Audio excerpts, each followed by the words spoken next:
All right, so she adjusts more than just spine. She's legit rearranging women's lives and taking them on a path to wellness. Today, I'm joined by Dr. Karissa from Haven Chiropractic, and she just joined us in the plaza. So welcome to the plaza. Thank you. Very, very cool. We're going to talk about babies. We're going to talk about some myths about chiropractic services and wellness and stuff, and try to debunk some of that. She's the kind of doctor that moms whisper about, I imagine, at baby showers in a good way. Yeah. Which is cool. And I'm excited that you're here. Thanks for coming. I'm excited. Thanks for having me. Yeah, was traffic bad walking over? Or? There was a bird. I did have to dodge a bird, okay? Yeah. Have you seen the gator out back yet? No, but there's a family of ducks, and it's so cute. Like, I had a pregnant mom on my table, and it was her new patient exam, and I was like, oh my gosh. And right outside my door was like, mommy duck, daddy duck, tons of ducklings. And I'm like, I can't make this up. Yeah, it's pretty cool. Yeah. Okay, so, the biggest question is, so origin stories, we'll kind of start there. Okay. Do I need to call you doctor? No. Okay, because you're not an MD. I'm not an MD. I'm not a DO. I'm a DC. So I'm a doctor of chiropractic. I'm still a doctor. I still had to go through chiropractic medical school, which I think there is a lot of misconception surrounding that too, because the first 2 years are a didactic program, so it's almost identical to like a DO program. So I'm going to pause you when you use wonderfully big, smart words, because I don't know what they mean. I imagine people listening. So DO means? Osteopathic doctor. Okay. So typically when you have like a primary care physician or even OBGYNs can be DOs. So when you see a medical doctor, they could be an MD or they could be a DO. It just depends on which program they went through. Got it. So you are a legitimate doctor. Yes. You're not like you're not like Dr. Pepper. No. You're an actual doctor. Yeah, okay. it's not like a PhD. Like, I just talked about it for 4 years. Like, there's very much a hands-on portion to the program, but we also have to take a hands-on practical board exam. So we take, I think in total, it's like 7 board exams to be a chiropractor. Jeez. Yeah. Okay. So, I won't say the name of the place, but when you see on the corners of the subway of chiropractic cares that have been popping up in plazas, if you know what I'm saying. I do. So I don't feel like those people are doctors, or are they? They are. They have to have a chiropractic license. So in the state of Florida, you have to go through all 7 parts essentially to have your license. So they are licensed. They did take their board exams, but when you work for a franchise, there's a little piece of you that you kind of have to sell out, because I always tell people being a chiropractor is like 20% being a chiropractor, 80% being an entrepreneur. And those people, it kind of like removes the entrepreneur part for them, because they don't have to do their own marketing. They don't have to do anything like that, but they do have to sell packages to it's a volume game at that point. Yeah. Mm-hmm. Got it. Which is why they're always doing like walk-in specials and things like that. Got it. Yeah. So why chiropractic, Dr. Karissa? Oh gosh. Why not like a nurse or an orthodontist? Yeah. So my journey to becoming a chiropractor, I don't think was anything like straight and narrow. There was a lot of winding to it. Sure. I always knew that I wanted to work in women's health. So I got my undergrad degree in biology from Florida Gulf Coast University. Wings up. I love it there. But I thought I wanted to be a physician's assistant. And unfortunately, when I was in undergrad, I had like 3 jobs and none of them were working at a hospital. So I took kind of like a year off before figuring out if I want to go work at a hospital, get my hours in so that I can start applying to PA school, or if I want to go to med school, what I want to do. So I actually worked as an insurance agent for like almost 2 years. Car insurance, medical insurance? Car insurance. Car insurance. Like car insurance, home, all the things. But I hated working at a desk. It was terrible. I was good at my job. I was making good money, but I was like, this is not my calling. This is not for me. No. Yeah, well, good. At least you recognized that early on. Yeah. There's people that are like, my age in their 40s going, I think that's what a midlife crisis is you did some shit or, you went down a road or a path. You like pigeonholed yourself into for it. sure, Yeah. for years. Mm-hmm. And then you have this, existential crisis in your 40s or whatever, where you end up at a Coldplay concert or whatever. Exactly. I know. And then your life blows up. Right, exactly. And then your life completely blows up. Yeah. Yep. So I just blew my life up at 24 instead. And you said, I'm going to chiropractic school. No. So I quit my job. I moved in with my parents. I started working as a CNA, a certified nursing assistant, in a hospital. I was working night shift in the neurospine unit in the ICU. So I was seeing like really sick people, and I was working on night shift, which like all the crazy stuff happens at night. I don't know what's going on. So it was fun. It was fast paced. I was helping people, but there were a lot of sick people that just weren't getting better. Like I'd see patients return. And I remember I asked one of the patients, I was like, have you ever tried, he had like 5 back surgeries. And I said, have you ever tried anything preventative like PT or chiropractic care, anything like that? And he's like, no. And I just thought, well, that's kind of strange. If you're to the point where you're having 5 surgeries, and he even told me, like, I don't feel any better. I thought, why wouldn't you try literally anything else? Well, I'm surprised even after surgery 1, they didn't recommend PT. Yeah. But and that's a whole thing. We can get into whole Western medicine. And, So at the same time, I was shadowing a DO, an osteopathic doctor. He was an orthopedic surgeon. To get my shadowing hours for PA school, because I had already applied to PA school.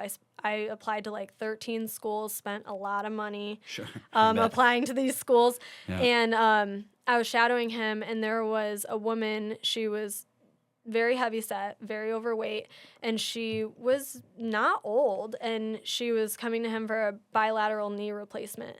And he didn't recommend her losing any weight, changing any type of lifestyle behaviors at all, and he scheduled her for surgery. And I thought, something is backwards here. Sure. Like, all of this doesn't sit well with me. So then I remember I was having an existential crisis. Sure, at 24. As you do. Yeah. And I told my mom, I'm like, I just don't know what I want to do. What if I don't get accepted to any of these schools and blah, blah, blah. And I was having a meltdown, locked myself in my room, doom scrolling. And this influencer that I followed for years, she was a dietitian, posted about her brother-in-law, like, being a chiropractor. And I was like, what does it look like to become a chiropractor? Because nobody knows. Yeah. And because you're not. Well, I'll get there. Go ahead. Yeah. So I looked it up, and it was basically you have your undergraduate degree, you apply to a program. I think the school I went to did require the GRE. So I had already taken the GRE, and you apply, you do an interview, and then hopefully you get accepted. Well, there's 3 chiropractic schools in Florida. One of them is in St. Pete, and that's the one that I wanted to go to. Almost all the PA schools that I applied to were in like the Tampa, St. Pete area. I applied at the same time as PA school, got an interview, got accepted, and then I got an acceptance for PA school. So it was kind of like, okay, now I really have to make a decision. You have to make a decision. Yeah, but good for you. I mean, yeah. It's worse. The fact that you got 2 options. Yeah. Some people apply and get no options. I know. I did feel like I was approaching that station. Sure. I had to make a decision, and I remember I was friends with a bunch of nursing school students. Like, that was my core friend group, and they were all like, why would you not want to be a PA? And I just remember being like, I don't know how to explain it to you, but this is just, I'm going to chiropractic school. This is just what I'm doing. So I did, and I became a chiropractor, and there was a lot of stuff that happened, in between there.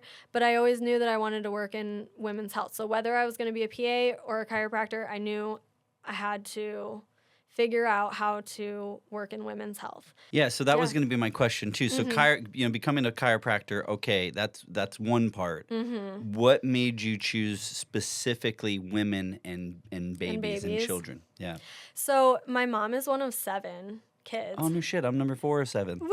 Yeah. I love the number 7, Yeah. but so women kind of like take over in my family. She has 2 brothers, but it's mostly women. So I grew up seeing all my aunts be pregnant, have babies. I watched my little cousins from like their first week of life until they were going to school, basically. And then even like during the summer. And I just remember like the way that my mom talked about pregnancy, the way that my aunts talked about pregnancy and postpartum. I was like, this can't be just the way that it is. I mean, we're talking about like all the not sexy stuff. Sure, like, all the negative parts, not the miracle of childbirth, and no one ever talks about that. Not to hijack the story, but you know, and again, it's interesting being a guy and talking to women about women things. Yeah. Right? Yeah. So I defer to you. You're the expert, right? And my wife and all the women. I was going to say, like, you've seen the other side of it. But just, you know, the male perspective in this case is that I didn't realize what happens to a woman or what can happen to a woman after having a baby. Yeah. And you hear, post-traumatic, you hear that you read the books. Yeah. When you have 9 months to, Google and prep, right? Yeah. And read books that say, do this. And then another book that said, no, don't do this, do that, and it's like, whatever. But my point, going back to the point, it's that I didn't realize how scary it can be. Oh, yeah. It's dark. It's dark. And yeah. So I didn't, yeah. So, I mean, like now being a mom, I get it. But when I was growing up, I was like, well, if this is a universal women's experience, why do women even have children? It can be really scary. So I was kind of destined to change the narrative because I know, at least for like my mom and her sisters, they didn't really do like a whole lot of prep work. They didn't exercise prenatally. They didn't eat super healthy, all these things. And when I moved to Florida, I changed my whole life around. I lost like 40 pounds. I started lifting weights. I was eating healthy. So I'm like, okay, if you do all those things and kind of set yourself up to have a healthier pregnancy, does that change the game? And I think living in Florida, it's so great because you see all these people living healthy lifestyles, doing all these kind of more holistic things to really prioritize their health, especially prenatally. And one of those things is chiropractic care. Like when you're pregnant, you can't go take a pill for this or a pill for that. You can't have surgery typically unless it's an emergency. So like to get out of pain, your options are limited. Yeah, your options for pain management, comfort, childbirth prep are all pretty limited. So I was destined to change pregnancy for women to make it more comfortable. I was also really like dead set on educating women because I think knowledge is power. I was also really jazzed about like changing the postpartum experience. If you have a healthy pregnancy and you have a, uneventful delivery, postpartum should be easier. Okay. And yeah. Okay, so you make this decision. Give me a story or some sort of like confirmation that since you've been practicing or even when you were in training or in school that you were like, yes, I am supposed to be doing this. I mean, I felt that pull, and I would have like all these women that really confirm that for me almost on a daily basis, or like seeing babies and hearing the stories of like, they finally pooped, or like, they slept through the night. Like those are huge things. But I think like the really big moment for me was, I mean, I had a heck of a time when I was becoming a mom. I had a really difficult pregnancy. I had a really difficult birth. I had a really difficult postpartum. And I went back to work like 3 weeks after I got a wound vacuum off, which don't Google that because I don't know what that is. And okay, we'll just we can talk about it, but it's like so. Yeah. Google it, I guess. But I kind of want to go. Does it make me a freak? I kind of want to Google. What is it? You can. So I'm going to Google right now. So keep telling you a story. A wound vacuum is a continuous pressure system. So basically you have an open wound, they put like a sponge material into it, and then they hook up a vacuum to keep constant suction on the area to help it heal, prevent infection, and then ultimately close. And this happened because, can I ask? Yeah. Is it weird that I'm asking? No. Okay. I mean, we're I'm adults, right? We're grown-ups, right? Okay. And I'm an open book too. You're a doctor. I like doctors. I'm a My doctor. wife's a nurse. Everything's fine. Yeah. Well, I mean, I talk about it too because when I was going through it, I was so isolated. I thought no one in the history of ever has ever had to go through this. And if they did, they never talk about it because I never even knew that this could happen to people. Right. I'm hearing about it for the first time. Yeah. Yeah. My water broke at 29 weeks. Okay, is that bad? I don't. So, again, I'm a big dumb boy. That's okay. So just if you're not child. like used to the math of pregnancy weeks, I feel like I calculate things a lot in practice of like based off of people's pregnancy Sure, it's your weeks. business. Yeah. So pregnancy is typically like 40 to 42 weeks. That's like. Well, it's really 10 months, but 9 months full-term pregnancy. So 28 weeks marks the beginning of your third trimester, which is like the final stage of pregnancy. We call postpartum the fourth trimester. Sure. But so 28 weeks marks the first week of third trimester. My water broke at 29 weeks, so I was barely in the third trimester. Okay. So like my baby needed to be cooking. Sure. So my water broke at 29 weeks. I was actually on bed rest at the hospital for 4 weeks before I even had her. I had no idea that there was something called an antepartum unit in the hospital, but it's like for women that have severe preeclampsia, that have to be under constant monitoring, women that have had complete rupture of their membranes, and are, again, being constantly monitored. So, 4 weeks in a hospital bed. To keep baby room. In there so she can cook. You had a daughter, correct? Yeah. So she can cook to term, right? Yeah. You don't want nobody wants a rare or medium rare baby. You Oh want a well-done baby. Well done baby. So I'm glad we can laugh about it. No, I definitely laugh about it because if you don't, it's pretty dark. Sure. But so we lived in the hospital. Like my husband spent every single day with me in the hospital for 4 weeks. And wow. I was allowed to leave my room for 30 minutes a day in a wheelchair ride. So I had to be pushed around in a wheelchair. Just to get visually something different in your life. Yeah. A little bit of excitement. Yeah, a little like zoom down the hallway. Jeez. Oh my God. So it's crazy because it happens to more people than you think. But I was in the hospital for 4 weeks, and then I was scheduled to be induced because they determined that after 34 weeks, like there's no greater benefit of keeping her in as opposed to like the risk of infection. Sure. So I was scheduled to be induced. Labor actually ended up starting spontaneously like the week before, so the day after Thanksgiving. So pause for just real quick. Yeah. Let's go back to the vacuum thing. Yes. So during this whole time, there's a vacuum thing? No, so okay, that this didn't is happen different. until postpartum. Okay, sorry. No, yeah. Proceed. I know, Sorry. it's a whole timeline thing.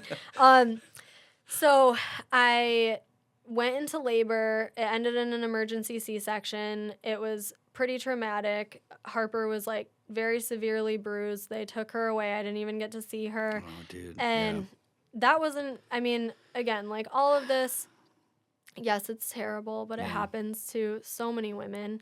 And I couldn't believe that it was happening to me because, again, I was so dead set on, like, I'm going to change the narrative for other women, but for myself, too. Yeah, I'm eating right. I'm working out. Yeah, I did all the right things. Mm-hmm. I was getting chiropractic care. I was baffled. Like, how could this happen? Well, so I had an emergency C-section. I ended up getting sepsis. Oh, geez. Yeah. And my incision burst open. Oh, geez. It wouldn't heal, so I had to have wound debridement surgery, which is as gross as it sounds. Yeah. And then they had to put the vacuum on to help it heal. Yeah. Got it. Yeah. And how long was that on for? Almost a month. 3 weeks, I think. They told me it was going to be 6 months. Okay, but yeah, so that's good. Praise God. It was That's awesome. definitely. All right. Like, thanks, big guns. Thanks.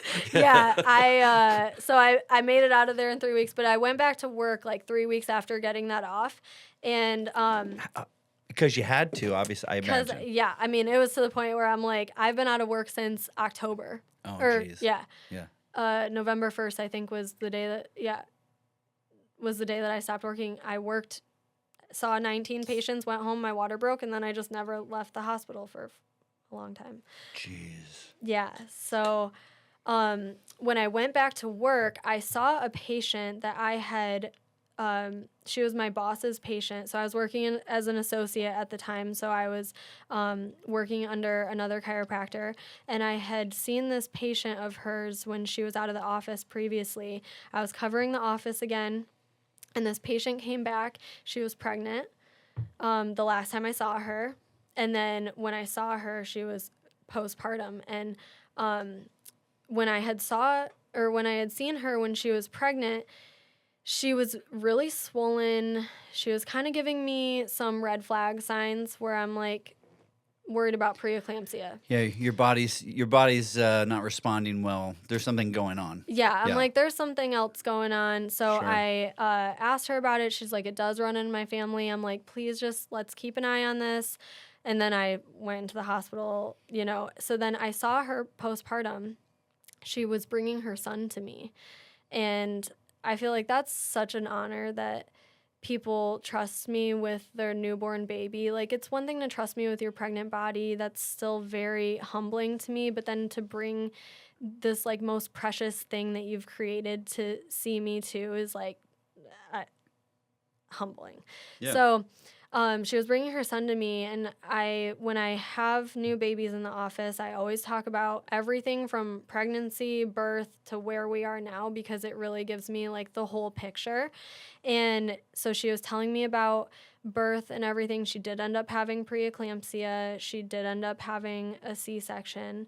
And so again, just for the bozo guys out there listening, and me, what exactly is preeclampsia? What is this? Preeclampsia is where your blood pressure goes really high when you're pregnant. It can become emergent, especially if you have protein in your urine, and there are some other things that are correlated with it. But essentially, it becomes a risk for the mother's life, as well as like the baby's. So that's why typically they will induce or schedule a C-section. Why do we know why this happens to some women and not others?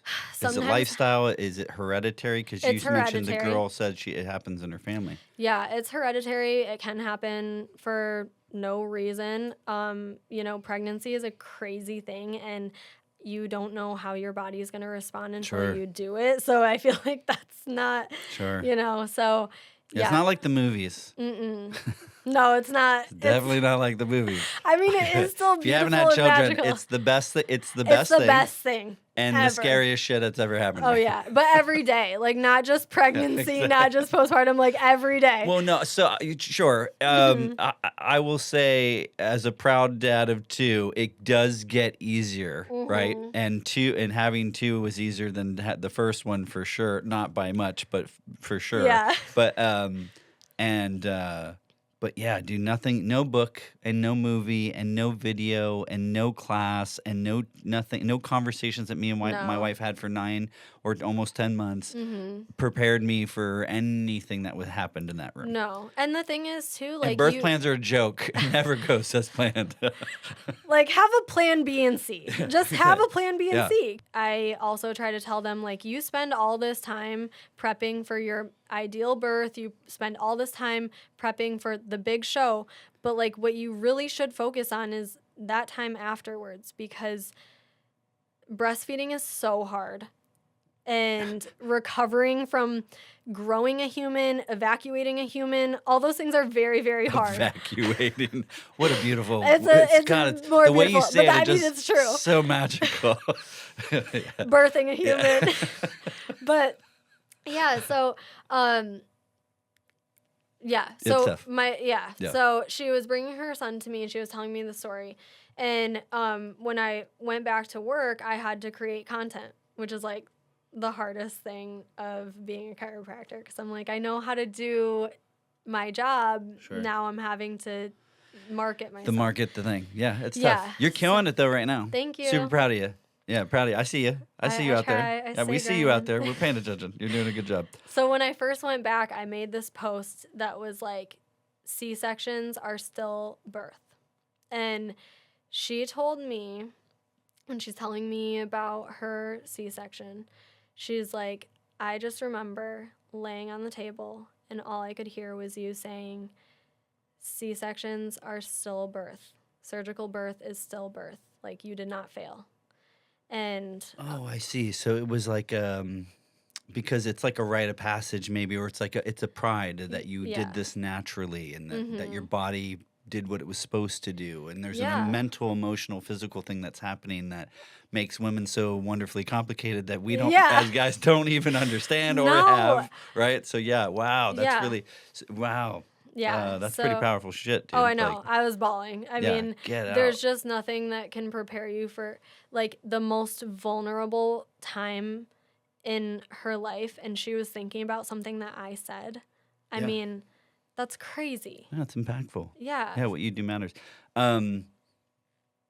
Wow. Okay, so let's talk prep. Yeah. I keep hearing this thing like prep, and you even said yourself like you were eating right, and you yourself. I think you said you were seeing a chiropractor at the time. Okay. Yeah. So I'm just gonna jump right out and say it without Yeah. insulting you, and I know I've said it to you already, so I don't mind saying it in front of everybody in the world. But so there's a stigma that chiropractic's kind of BS. Yeah, That it's a bunch woo-woo. of mumbo jumbo, right? Number one, and then number two, you have a unique hill to climb beyond that skeptical hill, Yeah. which is pregnant women, babies, right? The most vulnerable, I would say, in the society, right? Definitely. is women and babies. Yeah. So so walk me through that. Like how does Like, how do you how do you beat help the somebody? first hurdle Sure, and then the right. second? Well, yeah, sure, but also like speak on yourself a little bit and preach on yourself a little bit about like why is it important? What are you doing? How is it beneficial to mom? How is it beneficial to baby? Like walk me through it. So I know I Yeah. kind of threw the world at you a little bit there in a No, question. that's okay. But yeah, just tell me why, how, when. Yeah. Take me through it. I mean, it is true. Like, women and babies are the most vulnerable population, but they're also like, as far as like allopathic medical interventions, there's not a whole lot that they have the option for. Sure.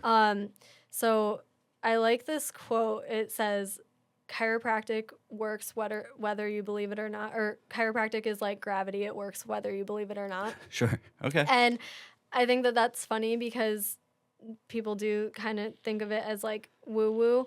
But basically with women and babies, everything is super gentle. I mean, it doesn't look like how it looks on TikTok where they take the... You're not clipping a mic to her shirt and going, just like No, and... suplex. I know. And I mean, I am small, so like sometimes I do have to put a little bit of oomph in it. Yeah. But no, chiropractic is awesome because we're working on your nervous system. And I think that that's maybe a huge misconception is that we're like moving bones or we're... Yeah, work my bones. Yeah. Like And I mean, we're not moving people's bones. Sure. Your bones are not out of place. Sure. But what we are doing is working on restricted segments. So those are the segments that aren't moving to help them move. And there's a process called imbibition. So manual hands-on adjustments, when you hear that like popping or cracking sound, is nitrous gas escaping the joint, healthy fluid getting invited in. You want that healthy fluid getting back into your joints because you have all these neuroreceptors, which is how your brain and your body communicate with one another. And if those neuroreceptors get bathed in that healthy fluid, they have the nutrients and blood supply that they need. And the oxygen and everything it Yeah, needs to function. communicate properly. Sure. So what we're trying to do is take the pattern that you're in that's developed pain or discomfort or all of these things. Inflammation, whatever Yeah. it is, right? And change it to a pattern that's going to serve you better, where your brain and body are communicating properly, you can function better, you have better sleep, better digestion, all of these things. So how does it help moms and babies in the womb? With prenatal care, you should be seeing a Webster certified chiropractor. So Webster technique, it used to be like a coined term for breech babies specifically. We're not turning breech babies. Yeah, make that very clear. You I'm hear making that very clear. I'll put a little disclaimer. I know. Just a big flash at not doing this. Yeah, the process of flipping breech babies is actually an obstetric process, and it's called an external cephalic version, which is where they actually physically turn the baby. I'm not doing that. I gotta Google so many words you're throwing I know, at me, there's dude. so You're so many smart. words. No, let's keep going. No, I tried, and like again, it's just it's no, you're a doing lot. great. Keep going. But so what we're doing is Webster technique. We're working on the joints, muscles, and ligaments that support and surround the pelvis, therefore support and surround the uterus. And we're kind of like looking at these things, trying to get the pelvis nice and balanced, because based on your everyday routine, how you sit in a chair for Your 8 gait hours. when you walk. All of these the things. arches in your feet. Mm-hmm. How heavy you are. Yes. All of these things play a factor, whether you're, it's your first pregnancy or your third pregnancy and you're chasing toddlers around. Like, your body adapts to all of these things. So we're trying to create balance. That's going to help mom be more comfortable. We obviously want to help her get out of pain. But pain is typically the last thing to come online, first thing to go away. So I don't let pain dictate a lot of my care. But with Webster technique, we're working on these things, creating balance, which is also going to allow for more room in the abdomen. So if baby is maybe not in an ideal position, we're encouraging them to get in that ideal position, which is head down. To naturally get there. Mm-hmm. Yeah. Got it. Yeah, so I'm not working on baby in the womb. Sure. Yeah, but if what I am doing influences baby in the womb, Positively? that's the deal. Yeah. Right. It's a positive thing. Yeah. Benefits of this. Yes. Okay, so mom comes in, and they can see you all the way up to day before having the baby, right? Yeah, I mean, I could even adjust them in labor. Interesting. Have you ever done that? I have not, but we do learn it. So okay, it's a technique or a skill set that you have. Yeah.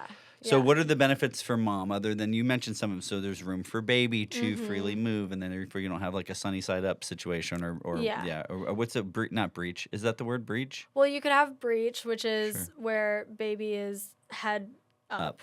And what is it when they're butt down but legs are up? That's frank breech. Okay, yeah, that's a difficult situation. Sounds terrible. Oh yeah. Then you have to worry about hip dysplasia and all the stuff. Yeah. But so we want to do these things to encourage baby to get head down. I feel like there are a lot of women that come to me because they do have low back pain, and that's not to be taken lightly when you're growing a human.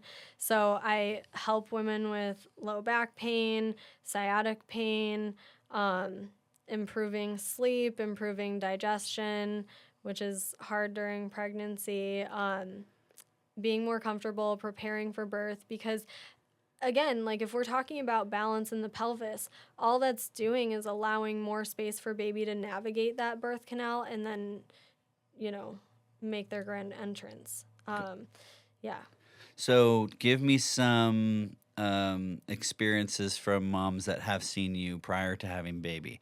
They're having easier births. Like what are the benefits of that? Yeah. So my first patient ever when I opened Haven, she was a mom that she had trouble conceiving. So she was almost to the point of doing IVF, or she did do IVF, one of the two. So babies are already so sacred, and you're like, is this safe for babies? But she was very nervous, and she wanted to have an unmedicated birth. And yeah. So did Pam. Yeah. But it's like, there's so much. She didn't on that second one, though. No, she's like, give me that epidural. God bless you. She did good. But anyway, sorry. More power to you, because, she had trouble conceiving this baby. She wanted a healthy pregnancy. She wanted an unmedicated birth, and she wanted to heal postpartum. I'm like, those are great goals. I want to help you achieve those. I would say that's every woman's goal. Sure. So she started seeing me at around 20 weeks, because that's when I opened my practice. Sure. And she was great. She came to me at the frequency that we talked about and that I kind of determined. And she was a good patient. She was very compliant, yes, and we love that. Yeah. But she was a total rock star, was totally on top of it. I do think a huge game changer for women postpartum is seeing a pelvic floor PT, especially first-time moms, because as a first-time mom, especially if you were an athlete growing up or, you're very active, typically your pelvic floor is very tight. I don't do any internal work, so I can't help with that. But you recommend that they do, I definitely that you talk about it, it's a thing, and women go look that up. Yeah. Google that. If you need a resource, let me know, because I have plenty of people that I refer to. So she was coming to me, and then around 28 weeks, she started seeing a pelvic floor PT. She didn't find out the gender of her baby until birth, so I was on pins and needles. I saw her when she was 39 weeks, and she's like, well, I won't see you next week because I'm having a baby. And I thought, maybe. Sure. So I texted her the next week and I said, hey, I'm thinking about you. Yeah. And she sent me a picture of her beautiful baby girl. And she said, I did it totally unmedicated. And it went well. Nice. Yeah, That's awesome. She rocked it. Yeah. She's a total badass. So, yeah. Well, and you had a part. I like to think you have a part of it. It sounds like you were part of that. Yeah. Maybe it's a 5%. I don't know what the percentage is, but I don't know. They do have a statistic that says that chiropractic care prenatally helps reduce labor times by 25%, which I think that's huge. Like, why are more people not talking about that? 25%? Yeah, that's wild. That's a lot of time. Yeah. You're right. Why? Well, let's answer the question. Why aren't people talking about that? Why do you think? Are you allowed to say? I don't know. I mean, I don't want to hate on anyone else's practice or, their whatever, but I think that there's so much fear of the unknown. So many people don't see a chiropractor prenatally, so they just don't know what that looks like. And I feel like, especially in the allopathic world, it's not as if doctors are teaming up with chiropractors. I mean, the doctor that I was going to for my prenatal care did refer to chiropractors. That was a huge thing for me. Sure. But yeah, I just think that there's like a fear of, oh, you're going to steal my patients. But it's, I can't do what you do, and you can't do what I do. So yeah, why are we? Right. Yeah. Yeah. That seems. I feel like that's kind of the case in the medical, or actually in pick any industry. Right. I think that there's a little bit of ego there, number one, and there's also a little bit of like, gatekeeping. Definitely. Gatekeeping of information, yeah. gatekeeping of maybe skill set, and maybe that comes from like fear of losing. You said patients, or maybe being replaced, or whatever, right? And I totally think working in digital marketing specifically, I see the people that are crushing are the people that give away free information. Right. Yeah. And here it is, just like let it flow through them freely. Because to your point, I'm giving you, like, even in this conversation, you're dropping nuggets of gold.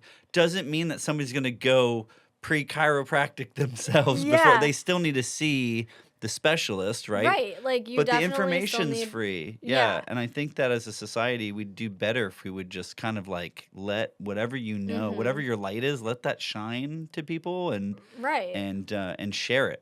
Definitely. Don't hoard it. No. And I think that that's like a huge piece that I bring to my practice that maybe other practices don't, is that I'm very transparent about those things, because I want women to have all the information at their disposal, and then they can make the decision, you know? So whether they want to go see an OBGYN or they want to go to a midwifery practice or something like that, that's their decision. Again, I don't do what they do, so they still need those people on their team. I'm just another part of their team. Sure. Yeah. Another piece of their successful wellness journey. Yes. Right? Yes, yeah, right on. Journey. What's something in postpartum recovery that nobody warns women about? We kind of touched on this a little bit, but like, what do you wish you knew? And then as a prenatal chiropractor, excuse me. Yeah. What do you wish like people or moms knew or should know? I would say if I can like not gatekeep any information. I actually met with my friend Lindsay. She's a lactation consultant, had coffee with her yesterday. And I was like, if there were 2 things that I could do differently prenatally, I would see a pelvic floor PT in addition to chiropractic care. And I would see a lactation consultant, because the biggest thing postpartum is that, 1, you cannot prepare yourself to breastfeed. There's no like practicing that shit. There's no like, you don't know. And I think me and Pam got in a fight like night 1. oh yeah, it's because scary. she's like freaking out, like, is she getting any? And I'm like, I are you know. doing it? And I was such a, we're both tired. And you're like, is your baby gonna gain right, weight? I'm not like, making any excuses for myself. I wasn't the nicest because you're just, no, because you're tired. Everybody's beat, dude. And Everyone's tired. Mostly her. Again, I'm not comparing my plight to a woman that gave birth to, and no, but I mean, like big, and Noah was a big baby. Mm-hmm. She'd be mad. I don't remember. I want to say, actually, it's on my keychain. Oh, it's over there. I think I want to say it was like 9 something. 9 pounds. Yeah, it was a big That's ass baby. That's a big baby. That boy thick. That boy was thick. But Yeah, that's the thing is like, and not that I'm like, she's again, gonna be mad because I bet you he was like 10 pounds. She's like, you idiot. Don't. How do you not remember Yeah, that? exactly. What time was he born? Because I'm a boy. I know. I'm just a man. What do you want from me? I'm just a boy. Yeah, I'm just doing the best I can here. I'm just out here just faking it, man. But the thing is, and again, not comparing men and women, but like as a mom, you have your whole pregnancy to like bond with that baby and think about becoming a mom and thinking about parenthood and all these things. For dads, it's very not the same. I mean, so funny that we're gonna get there. Yeah. I'll actually scroll to that because I wrote this thing about and I was trying to be funny today when I was writing this thing, but essentially, like, you kind of said it, and I can't find it, so I'll just spit it. Oh no, I found it. Okay, so here was the thing I wrote, because this is exactly how I felt. Karissa was like, after, it's gonna sound so like cavemanish, but I'm just gonna say it. I'm ready. After conception, I've fulfilled my purpose just as a living being. Right, I could die the next day, and in nature, a lot of males do, or the black widow eats and the praying mantis eats the dude, or the octopus, or like with bees, the queen lives on. Right. Yeah. And it's like I have fulfilled my biological destiny. Yeah. Right. I am useless. I am worth nothing now, because all the magic and wonder and miracle happens over with the woman, with my wife. That all happens with you girls, and it's like. But then you're handed a baby, and you're like, okay, whoa, now it's really real. Dude. So they make you watch that crappy video, which was filmed like 100 years ago. Dude, I will shoot it for free. Please let me reproduce this freaking thing. Baycare. Yeah, both our babies were born at Baycare Clearwater. Beautiful hospital. Did a wonderful job. Thank you, men and women that work at Baycare. But that video's whack and old and boring, and I didn't learn anything, and you can't skip it. And I get why it's important. The information's valid. It's critical, but I didn't learn anything. And then they just hand you a baby, and they go, "Well, see ya." And like, I've never driven so slow. No, I mean, like, usually I kind of like bump the lines a little bit. I was like, dude, you're like dead center. We're going. I was locked in. Oh yeah. But no, but like, so what would you say? So to that point though, so like as a dad, it's like once we do our part, which is an important part, it's like then we're useless for 10 months, and it's like, so what would you professionally recommend, and as a mom and a wife, what would you recommend to the guys out there that have pregnant wives right now, or thinking about getting their wives pregnant? Like, what should we do? How can we best be there for mom? Yeah. So 2 things. First thing, hire a doula.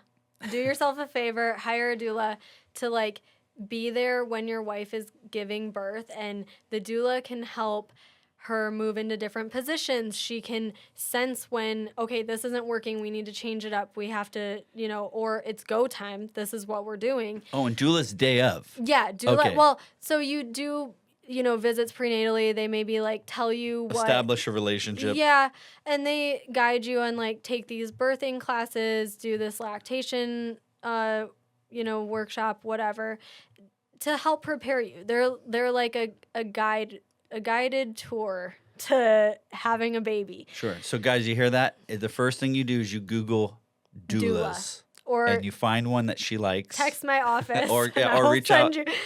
Or post in I don't know, Facebook groups. I'm in the Facebook groups all the time. Hit up Karissa at Haven. Yeah. Go through the process. So that's one thing Dad can do. Okay. So, funny enough, when I was in the hospital, one of my friends, she is a doula, she's like, let me help you, because I was having a time, okay? And I was having to make a lot of decisions really quickly, as you do as a parent. I didn't realize, like, that is parenthood, is you're just, like, making decisions all the time. On the fly, man. With little or nothing to go off of. With the best of intentions. Yeah, and you're like... the tools you have available. This might work. Okay. So she's like, let me help you. Okay. So she was great. She was awesome. And I will say, like, the biggest takeaway is that she really she made it so that Steve could just be my husband in that moment. Like, in those moments, he was just there for me. He wasn't worried about, okay, what do we do next and what's going on? Because, like, to be fair, that's not your job and we're not good at it. No, and we're right. not good at it. Exactly. We have no training. No, you have no training. That wasn't in the book. It wasn't on the social media post. Yeah, it wasn't Nobody in the pamphlet. knew. I didn't know. The thing I remember most is I was running, not running, but I was with haste, with incredible haste, going to the bathroom with a rag, cold water, swinging it in the air to get it cold, neck, face, wherever she needed it or didn't need it. Fan, and ice chips. And then I was just back and forth and back, just kind of, because again, useless, just incredibly useless. Yeah, so if you have a doula, you don't have to do that. But so Steve and I were, listening to music and like talking and. It honestly until it was go time. Well, yeah, but like it was an incredibly calm day, and sure. I would say like first thing, hire a doula. Second thing is like pay attention to your wife. Be on the lookout for cues. Postpartum depression it's not just feeling sad. It's not just birth maybe didn't go the way that you wanted it to. There's a lot that goes into that. There's so much change that's very permanent in such a short period of time. And it's overwhelming because, again, like we did all this prep for the big show and now our world is turned upside down. Physically, we're hurting really badly. We're trying to breastfeed. Again, it's painful. I'll just be honest. Like it is magical, but it's very painful, or it can be. And So what signs as dad, again, for the guys out there, or even for women there for listening, women too. What are we looking for here? You're saying it's way more than exhaustion because you just, watermelon through the lemon hole, analogy. Yeah. Depending. I don't know, ladies. Visual. I'm not judging anybody. No. Maybe it could be some sort of lime. I don't know. Whatever I don't know what fruit. citrus fruit it is. Okay, it could be a strawberry. My point is, what other things are we looking for? I would say like withdrawing from things that she typically has a huge interest in. Huge mood swings. I would say for most women and for myself. Rage, just an incredible amount of rage that's so inexplicable. I mean, it comes and you're like, I don't even know where that came from. And it's not always as simple as like, they don't want to hold the baby or something like that. It's all these little things, lack of appetite, wanting to sleep all the time, all of those things, which you want to sleep all the time because you're tired, but you realize as a parent, like, okay, I got to get up and do the thing. So the biggest advice we got, and we didn't follow it immediately, was sleep when the baby's sleeping. Yes. Because our immediate, especially my immediate, or even more so about her was, oh, baby's sleeping, I can take a shower, I can do some dishes, because your house is going to turn up, laundry's going to pile up. Yeah. You're not going to have the time or the energy to make a meal, all the things. So rely on friends, rely on family to bring you food, or, Don't even have a baby shower. Do like a nesting party. Bake a ton of frozen meals for yourself. We made a bunch of lasagna and froze it. A whole bunch of stuff we could just freeze and nuke or throw in the oven and make life easy. Don't worry about dishes. Don't worry about laundry. But the biggest thing was sleep when that baby's sleeping, and we didn't really do that with Yeah. baby one, because again, it was our first. And, Yeah, and you just stare at them all day. I right. mean, all Are day they long. breathing? You put the mirror Are underneath they their nose, right? breathing? Like, Are are they they- breathing too much? They're not breathing enough. You know. Did they poop? Yeah, exactly. You know? You're right, dude. Yeah. It's the most amazingly terrifying freaking thing I've Yeah. ever done. I'm happy that I'm a dad. Yeah. Obviously, wouldn't no regrets there. No but, regrets. yeah. Not even a single Not letter. a single letter. No, but terrifying for me. Mm-hmm. I imagine it's 30x for you. Yeah, and I was Right? actually talking with a mom about this today because she had a wild birth. You know, she. It's always wild, but like it totally went sideways. Sure. Was not what she was prepared for. It was her second baby and it still went sideways, type of thing. And I just told her, know that I'm here for you, because my postpartum depression didn't hit until 10 months postpartum, and nobody talks about that. There's no timeline on it. I mean, I was 10 months postpartum and I thought, surely there's no way this is what it is, because I had a baby almost a year ago. Right. I thought I'm in the clear, but if you get to be 10 months and you have all of these symptoms, yeah. So look out for those Yeah, things. yeah. Okay. Well, thank you for that. Yeah. Good advice. I'm going to shift it back to chiropractic. Yeah, let's do And it. again, I appreciate everything you're saying. No, I just yeah. kind of want to, the vibe of here, Mhm. keeping it going. What's a chiropractic myth that, or stereotype or whatever that just drives you nuts? And it could be more than one, but one or two things that just make you absolutely crazy.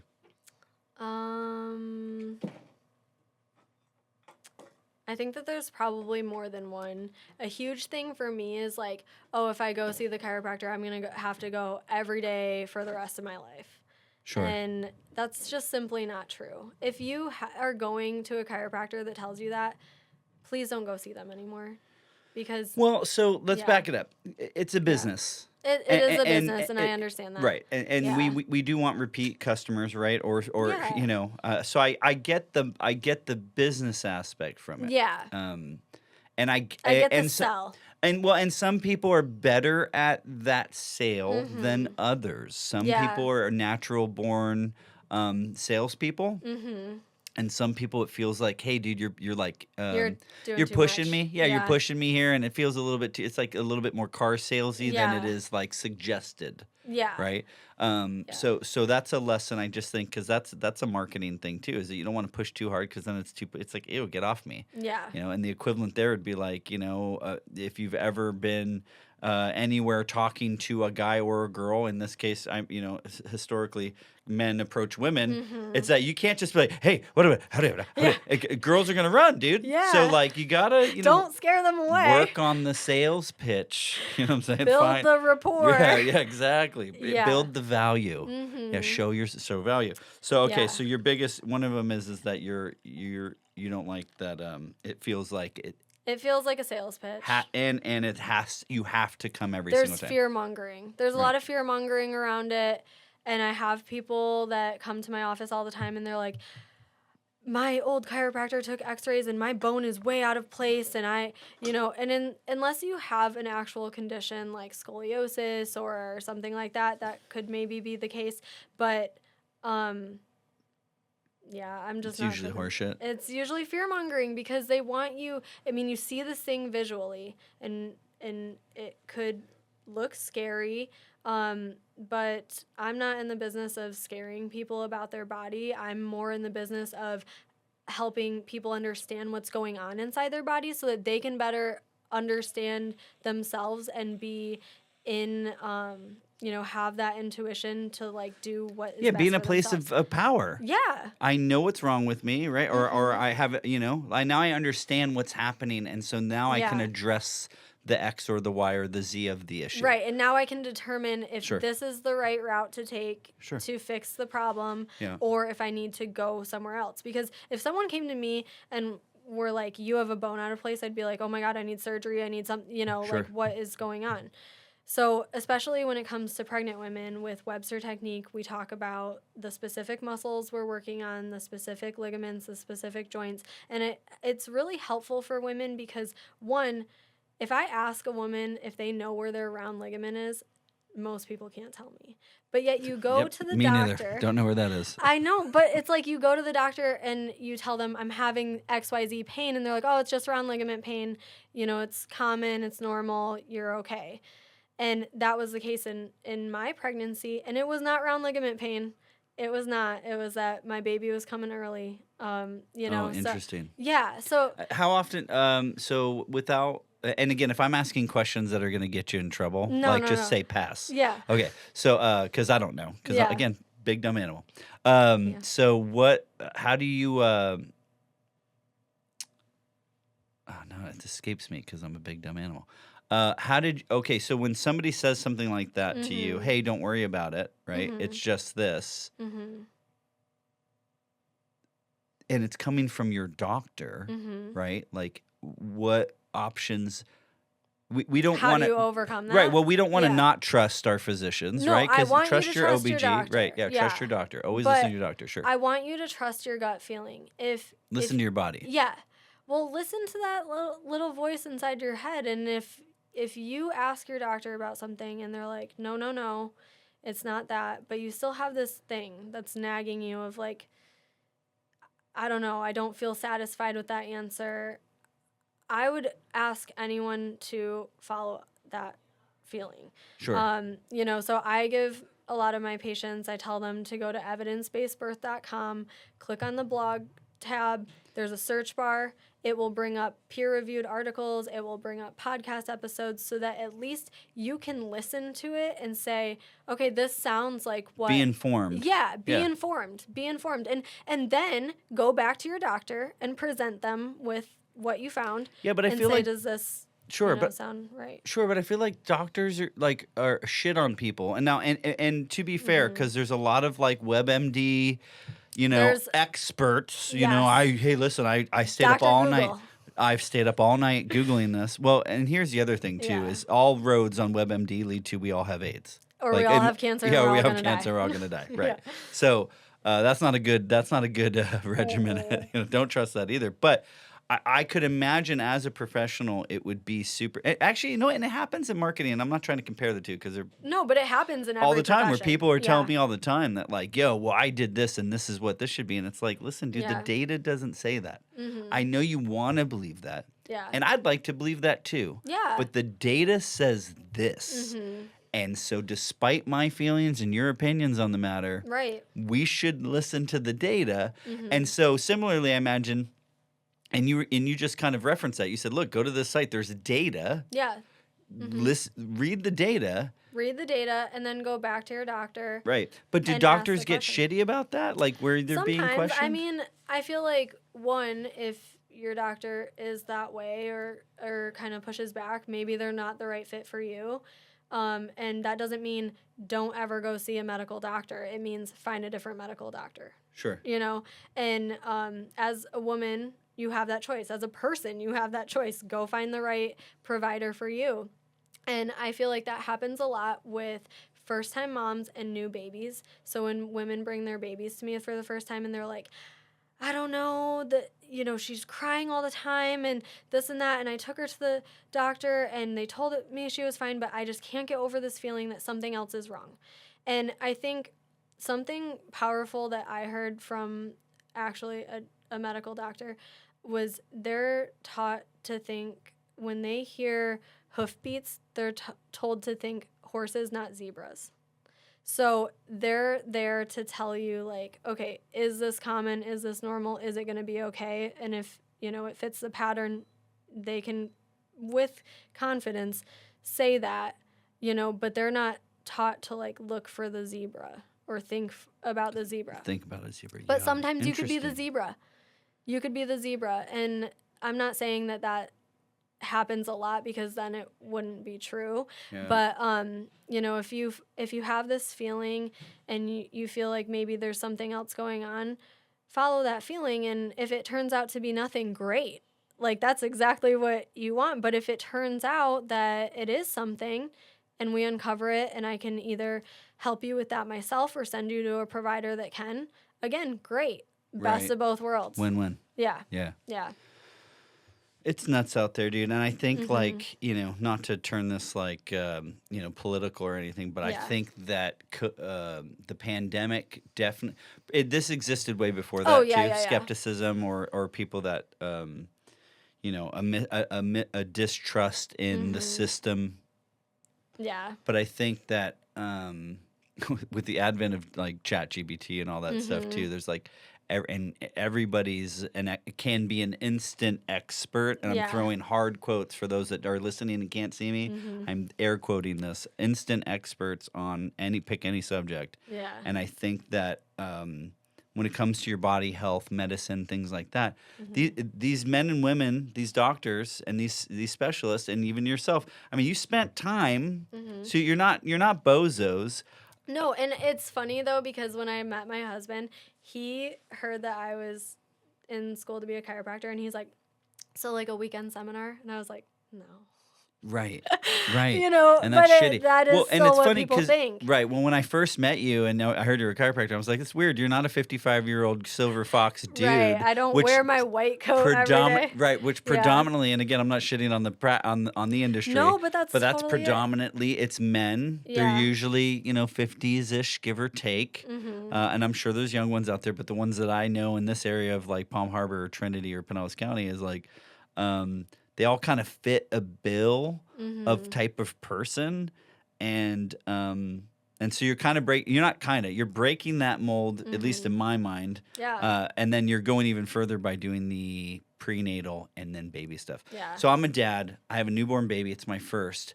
It seems scary for me to bring a baby to you, like, because again, even though you're super cool. Yeah. And you sound smart, and I believe you're smart. Yeah, I believe. Well, you're nailing it. Thanks. I'm gonna hand you this thing that they fucking handed to me. Yeah. A week ago. Right. And I'm gonna just go. Yeah, here you go. How do you establish that trust? Number one, and number two, what are you doing to the baby? And then three. It's a three-parter. You ready for this? Okay, it's I'm ready. It's like a Boston remember. Market number 6. You're gonna get 3 things. You're gonna get the cornbread and the taters. Here it comes. Okay, so number one, number two. Number 3 question is that, what are the benefits to the baby? Yeah. So you mentioned like the baby's crying, he's not sleeping, or she's not sleeping, or whatever it is. Yeah. Walk me through it. So how do you get me to trust you to hand me my baby? Question 1. Question 2, what are you physically doing? Question 3, what is the benefit of that action? Yeah, definitely. And I feel like those are all the 3 most important questions and the 3 most common questions that I get. So first of all, me having my own practice now, I can spend more time with my patients and their families. So that initial appointment is an hour long. So that encompasses, we're going to do a thorough history. Like I said, we're going to talk about pregnancy. We're going to talk about labor and delivery. We're going to talk about everything leading up until this point where you brought me your baby. So we spend a lot of time talking at first, and I feel like, one, that lays the groundwork of like, I'm not touching your baby yet. I'm not forcing you to give me your baby. Yeah, we are just building talking. Rapport. Yeah. We're bedside manner. Right. And, right? Is that and also, I'm a mom. Like, not only do I touch other people's babies every day, but I also have a human baby that I've kept alive. Yeah, sure. So we talk. And I like that that's the criteria. Well, my baby's still alive, so I'm like, I feel that way. Yeah, I feel that way. Because seriously, every day you're like, how your babies? I've done this. They're alive. They're thriving. They're great. Yeah. Anyway, sorry. Good. So and I talk just like this to them. Sure. I don't put on any facade. I introduce myself as Karissa, or Dr. Karissa, whatever they're comfortable calling me. But we talk, and in that time, if the baby needs to eat, they can feed the baby, and everything's calm. My office is also like very cozy and very chill vibes, so I feel like that helps. And then I do a head-to-toe exam. So what I do is I have this pillow that I use for pregnant moms. It has kind of an egg-shaped cutout in the middle, and we set the baby in there, and every single parent talks about how cool that pillow is because babies love it. It's like a snuggle me. They just... Yeah. Is it like the horseshoe one that you get when you first get a baby and you want to set it down? No, that's a boppy. Okay. But I do have one of those in my office. Okay, so it's better than a boppy. It's better than a boppy. Because we love the boppy. I know. Who doesn't love the boppy? You know what's better than the boppy, though? The breast friend. I don't know what that is. It clips, and it has a back to it. Yeah. So you like are supported. So Got it. shout out Breast Friend if you want to hit up sponsor me. Yeah, if you want to hit up Haven Chiropractic in Trinity, Florida. Yeah. So I have this That's pillow. Haven Chiropractic, Trinity, Florida. Dr. Karissa. All right, go ahead. Sorry. So Shameless plug. Go. I know, right? Yeah. So first of all, they're not handing me their baby directly, or maybe they are. Some people feel comfortable right off the bat, but we set baby in the pillow. They talk about how cool the pillow is. Baby looks so comfortable. Hee hee. I love it. That's, the best.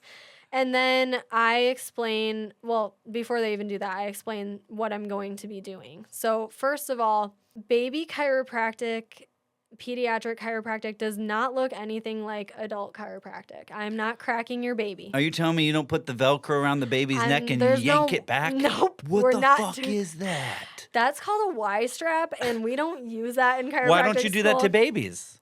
No, I'm just kidding. For a number of reasons, like even as an adult, you should not.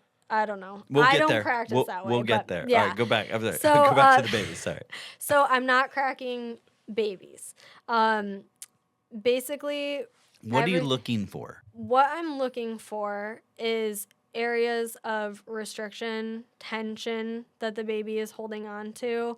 I also do a thorough head-to-toe neurological exam. So I am checking their primitive reflexes. So like when you go to the doctor as an adult and they tap your knee with the reflex hammer and your knee kicks out, that's called a reflex. Babies don't have that reflex yet, but they have primitive reflexes. Primitive reflexes are reflexes that you're born with to help keep you safe and alive.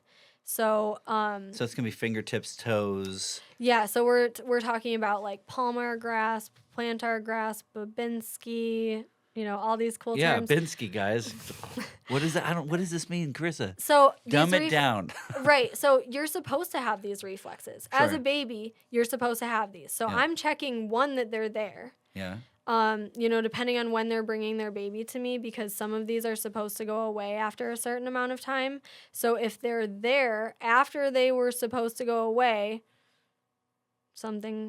your brain and your body are not talking. But if they're bringing me a newborn and those things are there, great. I'm checking to make sure that they're there and they are appropriate. Sure. Okay. So that's what's happening. So I'm checking their reflexes, and as I'm doing that, I'm going to check range of motion, because just like when you go to the doctor and they're checking your, if you have a shoulder issue and they're checking your range of motion, don't judge my range of motion. But it looked nice. Yeah. I don't know. I have no frame of reference, but I could do this. Is this good? Yeah. Yeah, this feels good. So like with babies, they spend 9-10 months crunched all up. Foot up here. Yeah. Foot up by their ear. Hands in the mouth, whatever. And then they got squeezed through a canal, which could do a shoulder, a knee. You mentioned hip dysplasia if they're, what did you say? If they're frank breech. Frank breech. So like if you spend 9-10 months with your feet like that, your hips, jacked your up. hips. Little jacked. Yeah. So the birthing process is actually like an unwinding process. So as they're navigating that, their cranial bones are moving. Everything is moving. So depending on how that happens, they could be holding tension in some areas. If they were born via C-section and they didn't have that unwinding process, they could be holding on to more tension. Also, like, they got pulled out of your mom's abdomen and yanked. Yeah. So I'm looking for tension. I'm checking their reflexes. I'm checking their range of motion. If they can't move in certain areas, that's telling me, okay, either their muscles are tight, their joints are not moving appropriately, whatever. So I do a head-to-toe exam, and then I do the adjustment. I kind of weave it in with all of that. And I will tell parents, you probably won't even know that I'm adjusting them, because it looks more like sustained contact with a finger pad. It looks like gentle vibration, some light massage, some gentle stretching. It does not, I'm not cracking your baby's Yeah, you don't neck. you don't put them on the table and No. Or like put Thank them in God. side lying posture. I was so worried when I invited No. her on. I was like, oh my God, I'm gonna go to YouTube jail for having Yeah. the lady that like chiropractic cracks baby. babies. I'm just kidding. No. Yeah. So Yeah. that's what it looks like. Yeah. Yeah. Okay. So what are the benefits to the baby? Yeah. Potentially, and I understand we can't make hard claims, but like here are some things that could happen. Yeah. They'll happen. So I always tell parents, I wouldn't be surprised if baby has a really good poop after this or a really good sleep. Hopefully both. But a lot of the things that people come or bring their baby to me for are they have a side preference. They notice that when their baby is resting or feeding or in tummy time or whatever, they only turn to the right, or they prefer to turn to the right, or when they're resting, they're always in the right position. It's like Derek Zoolander, right? Yeah, he can only turn right. So I'm not an ambi-turner. Yeah, exactly. So if they're not an ambi-turner, I Good for see them. you. Good for you, Karissa. That's good. So they come to see me for sighted preference, feeding difficulties. So oral tension, I feel like, is a really hot topic in like the holistic community and birth community right now, because we talk a lot about like oral ties, if they have a lip tie, tongue tie, if they have oral tension, things like that, where they're not feeding well, maybe they're not gaining weight, things like that. Breastfeeding is painful. They can't breastfeed, things like that. I see babies for that. I see babies for constipation, gas issues, if they seem really uncomfortable, getting totally red, bearing down, grunting all the time to get farts out. We used to do like the bicycle Yeah, legs, the bicycles. right? Or like a in, and out, out. and just, right? Like we did all Yeah. that stuff too, right? Yeah. And sometimes it works. sometimes it works, yeah. But like I have parents that come to me and they're like, we've tried everything. And none Help of this us. is working, right? Yeah, so constipation, all of those things. Yeah. Colic is a big thing. What exactly is colic? So colic is a Like diagnosis. a colicky baby. Yeah, but it's actually a diagnosis that babies get when they cry for like 3 hours straight for 3 consecutive days for 3 weeks, something like that. It's a 3-3-3. It's a lot of threes. Yeah. Yeah. But it's a diagnosis, and a lot of people think, oh, my baby has colic and it's happening for no reason. But I would say almost always there's a reason, whether it's like gas, feeding, all of these things tied together. Yeah, you ate a bunch of spicy food and then breastfeed the baby, and now he's just gassy. Yeah. So we have to talk about everything from mom's diet to did they have antibiotics at birth, and maybe their gut flora is thrown off, and all of these different things. So those are, colic is one that I hear quite often. I know that there's probably more that I'm missing. But during your assessment of touching and observing the baby, Yeah. you're able to, and you're asking questions. Obviously, you're probing for more information. You're experienced enough to where you can kind of start painting a picture of, hey, yeah. nothing for sure, but I think these. I'm start seeing connecting these things, the dots for them. Sure. Yeah, so like torticollis is also a big one. What is this word? Tortoise? What? Torticollis. So that's when the baby has like a head tilt preference, but it's because, so you see this like muscle right here. Yeah, the this thing chunky that one? if a vampire's around, Yeah. the thing they want to eat. Yeah, not today. So- Not today, vampires. No. But that One reason muscle, turtlenecks exist. Exactly. So this muscle is called your sternocleidomastoid, or your SCM. And when that muscle is really tight or spasming in babies, they tend to have kind of like a head presentation like this. But again, so they're perceiving the world for the first time, and this is how they're seeing it. So we want to correct that Early on. We want to fix the muscle tightness. We want to help the joints move properly. It impacts head shape. Head shape is also a thing, for babies that end up in a helmet. Typically, chiropractic care is recommended, all of those things. But getting back to the question that you were asking. Yeah, so like what kind of things are we resolving? Yeah, so those So we are, covered what we're looking for. Yep. How we're looking for it. What are some potential benefits, Yeah. legalese language? What could What could happen is that your baby stop struggling with gas. They're more comfortable. They're able to relax, and not be wound up, tight, uncomfortable, crying because they're uncomfortable. So that looks like they're sleeping better. They are more relaxed. They can maybe do more in tummy time because they're not uncomfortable. Yeah. Again. And then you mentioned breastfeeding Yep. could improve. Breastfeeding could improve. Bottle feeding could improve. They hit their milestones appropriately. All of those things. So yeah. But any so how much of this is behavioral? Is this considered behavioral at this point, or some of it feels physical? And no, I would say in newborns it's not a lot behavioral. When you start talking about like 4-year-olds that are coming to see you because they can't poop or they're poop withholding or something like that, sometimes behavior is also a just component. hoarding poop.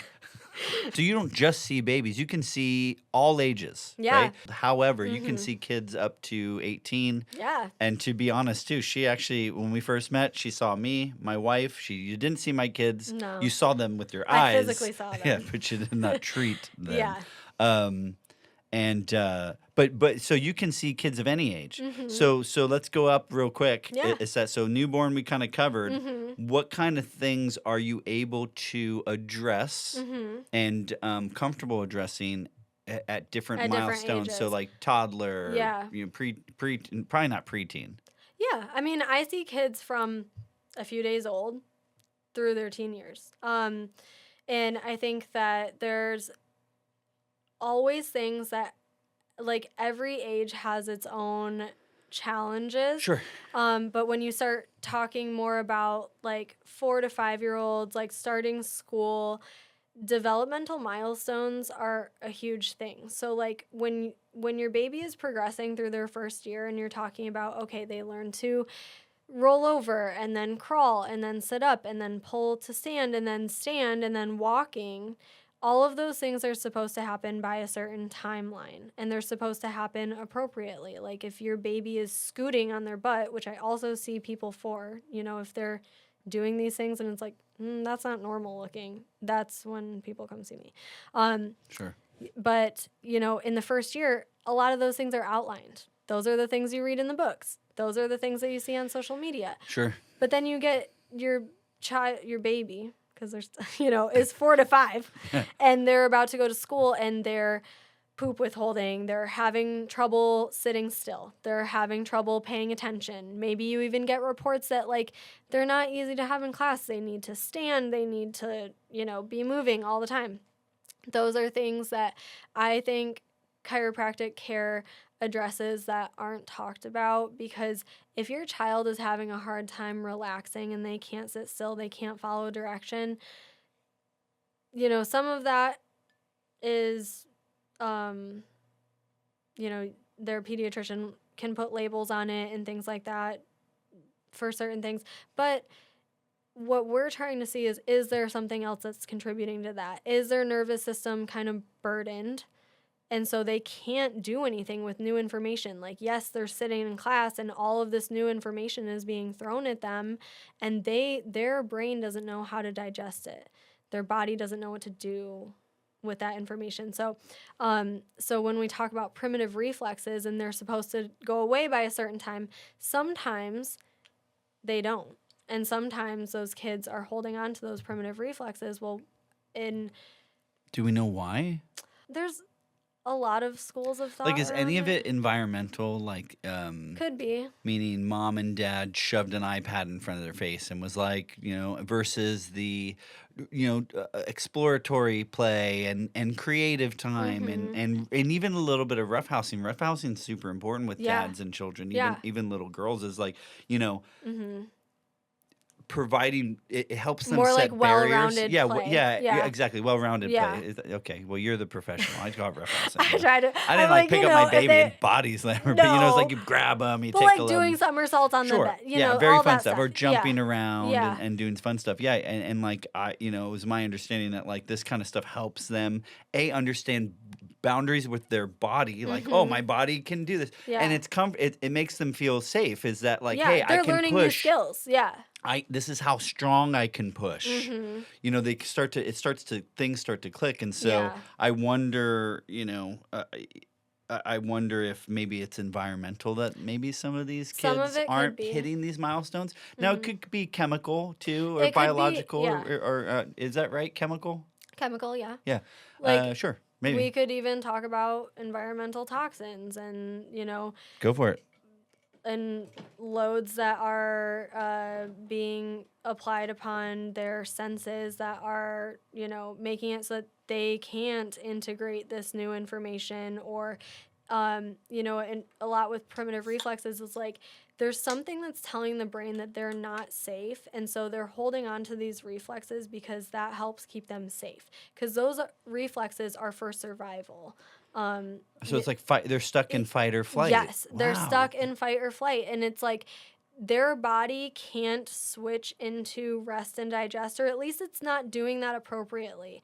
There's always like the gas pedal versus the brake analogy. So like if you're stuck in fight or flight, you're just foot on the gas, ready to go, and rest and digest is more of the brake. But when we're talking about it, it's not one or the other. You don't want someone to have that one or the other ability. You want someone to have the ability to switch between the two seamlessly or balance that delicately. Sure. And so that's what chiropractic is really doing. And I think that when you see a prenatal or pediatric chiropractor, they might be using those analogies. And I feel like that is it's the way to do it, because that's in parents' head. They can see that. They can visualize that. Sure. Yeah. Yeah, I think it's really important that as parents you mentioned listening to your gut, trusting your gut, super important. And also too, we live in Pinellas County, northern Pinellas County, and drive. Thankfully now it's annually, unless God forbid there's something wrong with the kids. Yeah. But when they were young, early on, we drove all the way to St. Pete, which is it's a hike with a baby. Yeah. It's 45 minutes from where we're Yeah. at sometimes. Just because we found a pediatrician that didn't tell us what we wanted to hear, but told us was listen to us and explain things in a way that was understandable. Yep. He was open to opposition. Low pressure. Super low pressure. Yep. He was open to questions. Like a lot of times you go into these pediatricians and it's turn and burn. Yeah. If you It's like boom, boom, boom, if hitting you the thing even with the- fucking see the doctor, Yeah. right? In some of these places, sometimes Yeah. you do. Sometimes you're seeing a PA. Sometimes, and that's fine. Or I'm an not NP. shitting on the business or No. an NP, Yeah. right? But like, when it's your baby, man, and you just went through the shit you just went through, and my wife just went through the shit. As a man, here's where I come in as a man in these cases. It's that, like, Yeah. I want her to have the best. I want her to have the full support of whatever the system is Yeah. that's supposed to support us, but specifically her. So Yeah. if that's an OBG, if you don't love your OBG, let's find an OBG that Yeah. you do love. If we Yeah. don't love this pediatrician or she rubbed you wrong or whatever, no worries. Let's find one you did. And thankfully we did. He's in Yeah. South St. Pete. Dude, he's not South St. Pete. I'm sorry. He's just in St. Pete. Yeah. But dude, he's awesome. Noah just turned 7 in June. Pam was working. I took both the kids. I went for his annual, because he turned 7.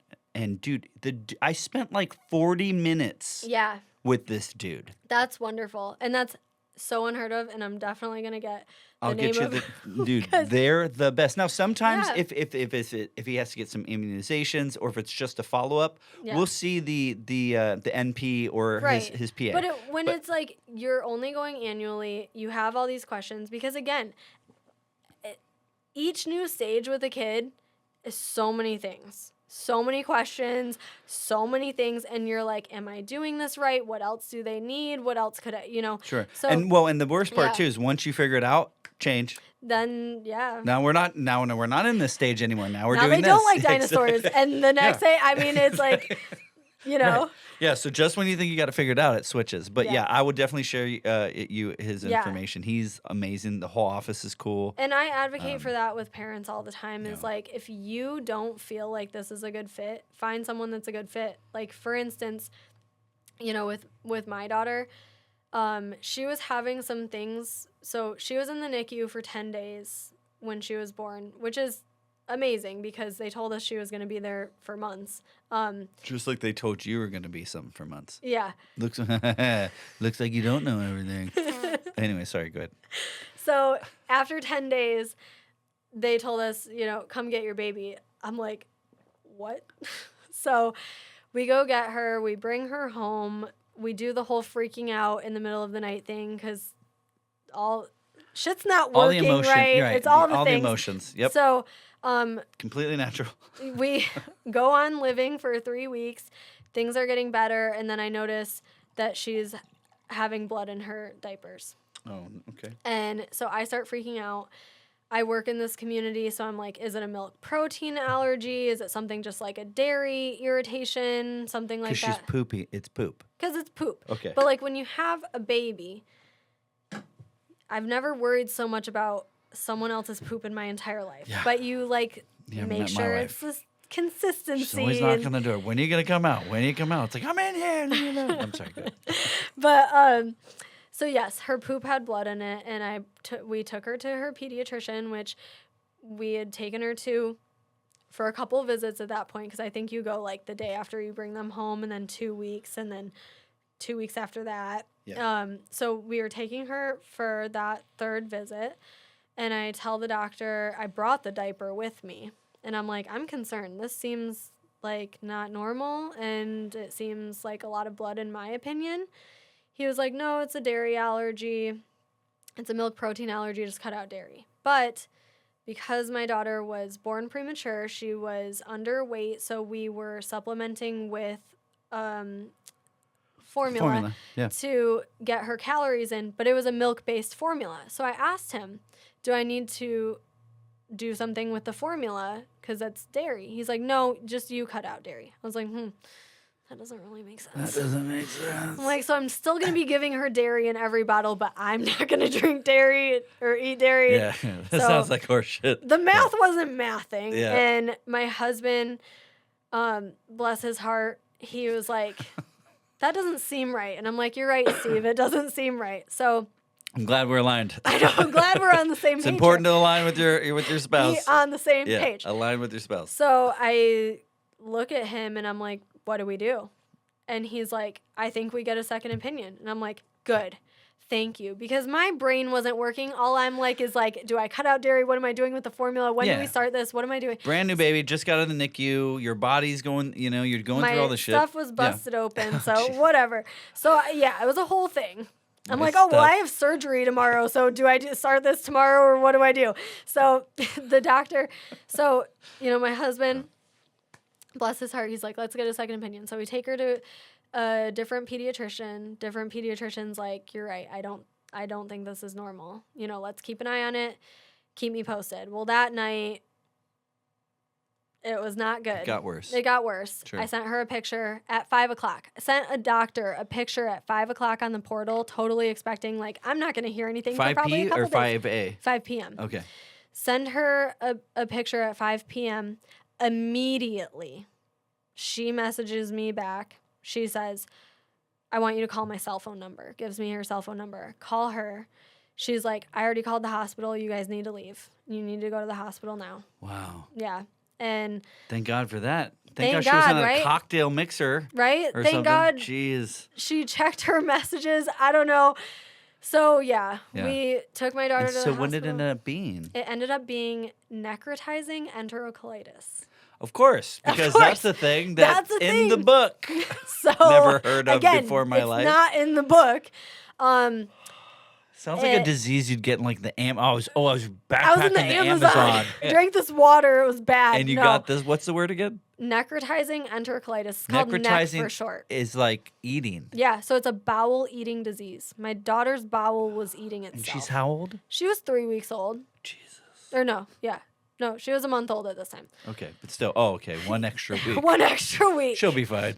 No. It's fine. Crazy, dude. Yeah, so imagine if we wouldn't have followed that gut feeling, if we would have just not done anything, waited it out, cut out dairy partially, not really, and still done this whole thing. Yeah, he almost, was it a guy or girl pediatrician, the first one? Male.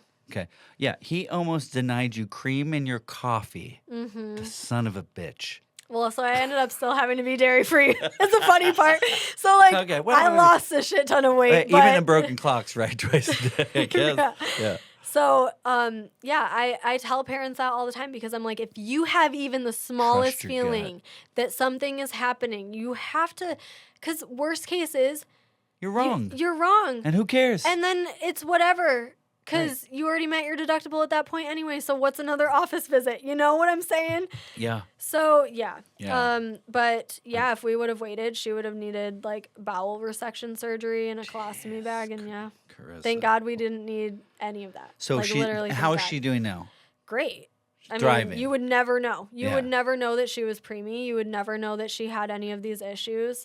And like being a part of the holistic community, and that's my job, it was extremely hard for me because I'm like, I wanted to have a low intervention birth. I wanted to have an unmedicated birth.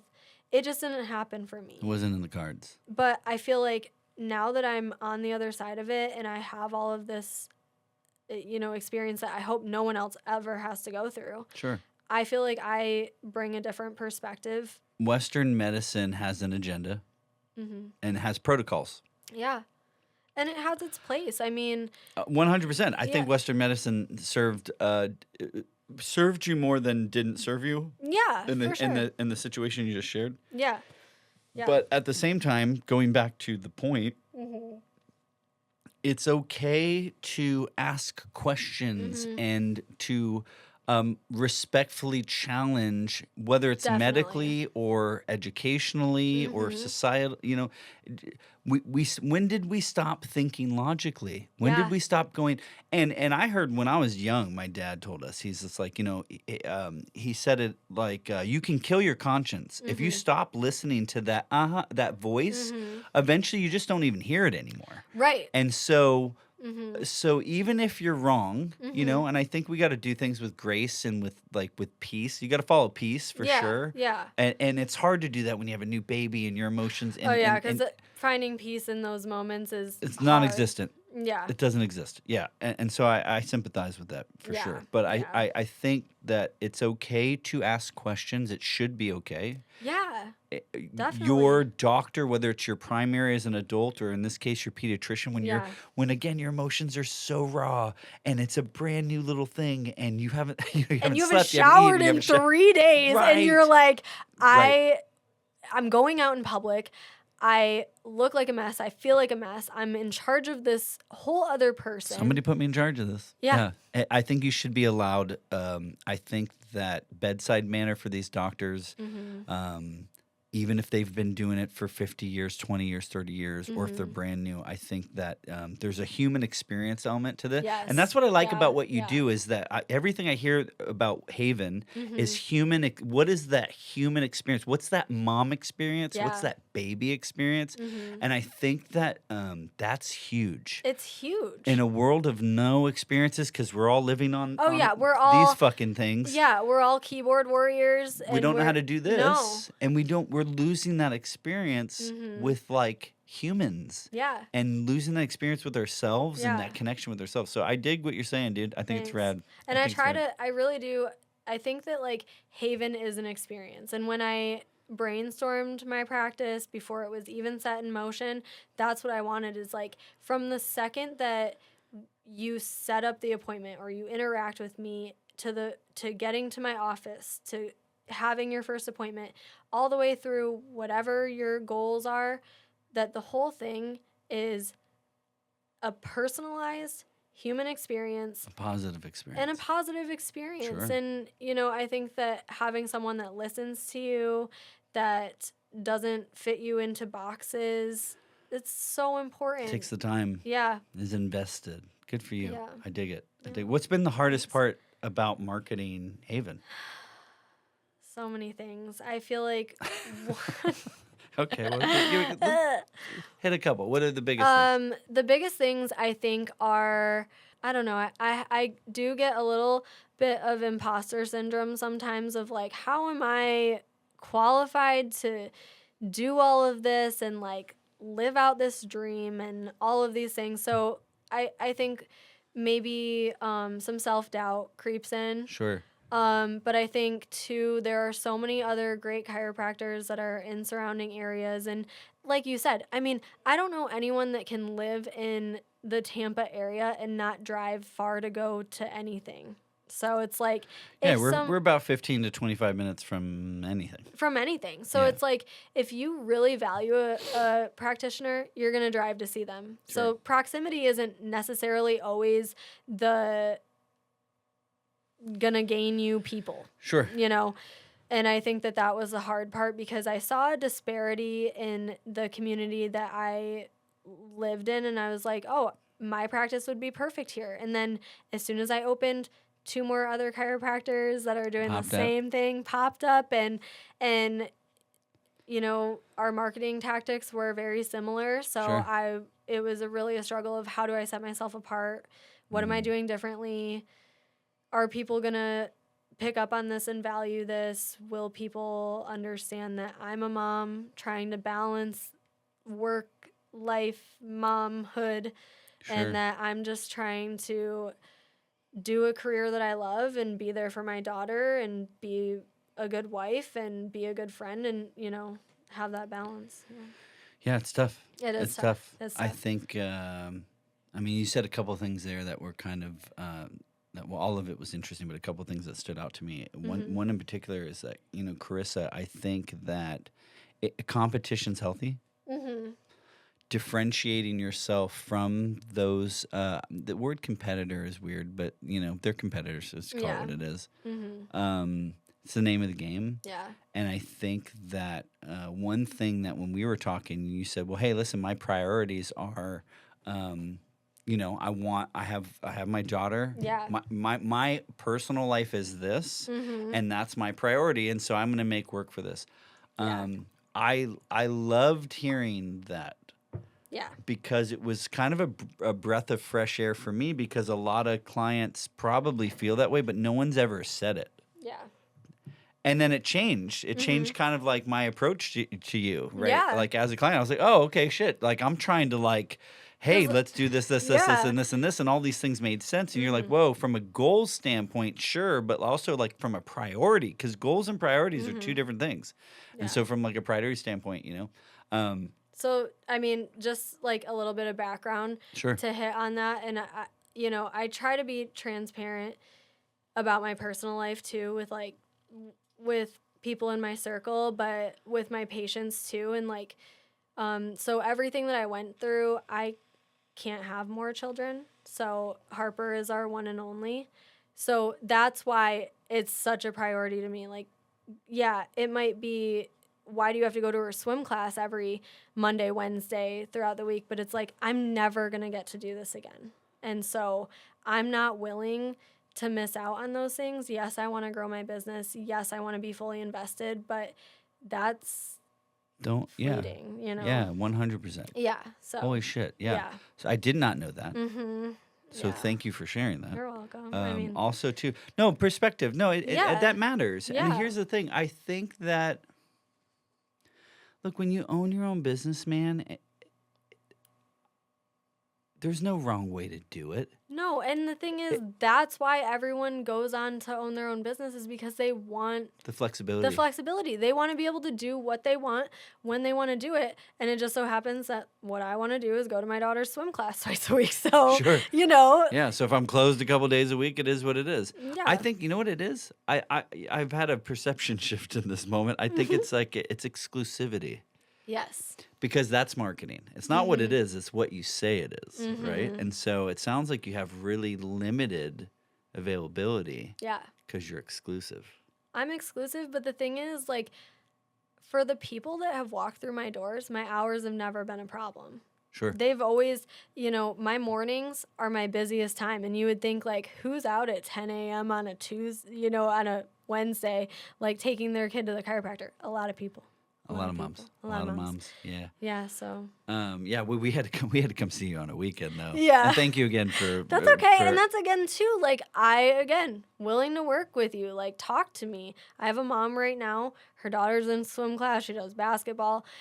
You know, I'm typically open till 6 on Monday, Wednesday. And she's like, what if it's like 6:15?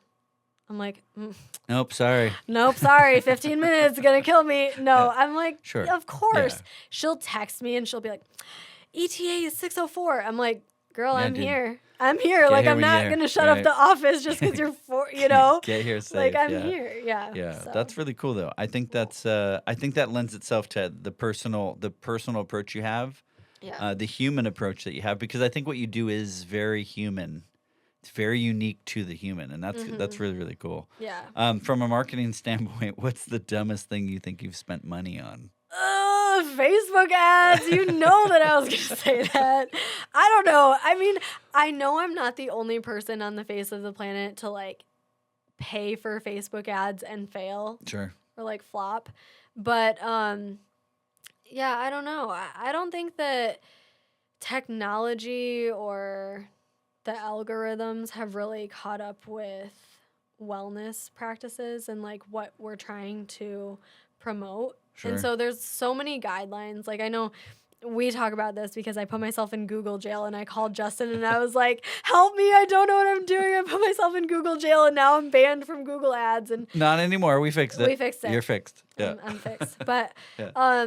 you know, you just don't learn this stuff in school. You really No, you don't. don't. And then like the algorithm or technology is not set up to help those types of businesses. So it's really just a learning curve. So yes and no, man. I think, and I'm going to be totally honest with you, Yeah. Karissa, is it's a money game. Because money, and when I say money game, it's an exposure game. Yeah. The more money you spend on the right things, on the Yeah. right kind of marketing, the right kind of messaging, is going to get you that engagement, right? Yeah. And it requires, the reason why I say it's a money game is it requires testing. You're in such a unique category, right? That you would need to spend A lot of money. well, a lot of money's relative, but I think you would need to invest in a Yeah. marketing plan and a strategy that's going to kind of get you there, right? And it's going to Yeah. take some time, Yeah. especially when you mention like you have competitors popping up and you're in a relatively new booming town, et cetera, Yeah. et cetera. I'm gonna hit you with some like rapid fire Okay. stuff. You ready? I'm excited. You thinking on your feet? Okay. Yeah? Okay. So they're gonna be kind of take them as they come. Okay. The funniest or weirdest patient story. You don't obviously for HIPAA. Don't mention any names. Funniest, weirdest patient stories. Go. I don't know. There's a couple. But when I was working as an associate, I had a patient that was a lineman and he would like come straight from work all the time and I'd like go home like dirt, covered in dirt. And he was like a big dude too. And it's so funny because like he's coming to see a 4'11" prenatal chiropractor. Is that how tall you are? 4'11"? Wow. That's Yeah. adorable. But you know, You're over here representing the Munchkin Guild. Wait, the Lollipop Guild. Oh, the Lollipop Guild. Yeah. Yeah, so you know, that was great. He went on to run a marathon that he was training for. Right. I'd like to think that I had a part in that. That trophy was for both of you guys. Yeah. Yeah. So, you know, that's Yeah. funny. Yeah. Any adjustment fails, again, no names, but what's like, when I think chiropractic, even when I came to saw you, I was like, the whole time in my brain, I'm like, I tried to get all the farts out in the parking lot. You're like, I don't was want to just fart on your I table. didn't drink any sparkling water, anything that put No any gas. bubbles in my body. Yeah. So what are some chiropractic fails, so to speak, that you've experienced with Grace? Yeah. What have you had? I've only ever had one patient fart on my table, and it was an older woman, and we just didn't talk about it, so we kind of pretended it didn't happen. Because I'm like, I'm not going to bring it up. I know she's not going to say anything. It's fine. Whatever. You don't just go, whoops, there that is, because it feels like it's going to happen. I mean, I just kind of like, well, I don't know. I think I froze it. I just like kept doing what I was doing. I don't know. Yeah. What do people always get wrong about chiropractors? I think that they always get wrong that it's painful. It's not painful. It feels good. And it might be, you might be a little bit sore or it might feel a little bit uncomfortable, but, you know, I at least I'm a gentle chiropractor. So like, I'm not there to hurt you. I'm not there to like push through the pain. Right. Yeah.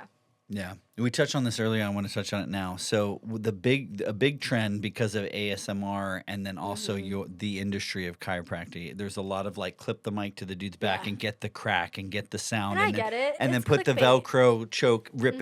So what is this all about? This It's about views. It's a marketing strategy. That's exactly what it is. It's just about content. It's about content because, you know, if you are into ASMR and whatever, you're going to watch that stuff because it does something to your brain. Because you're a a crazy dopamine freak, hit. you crazy freaks.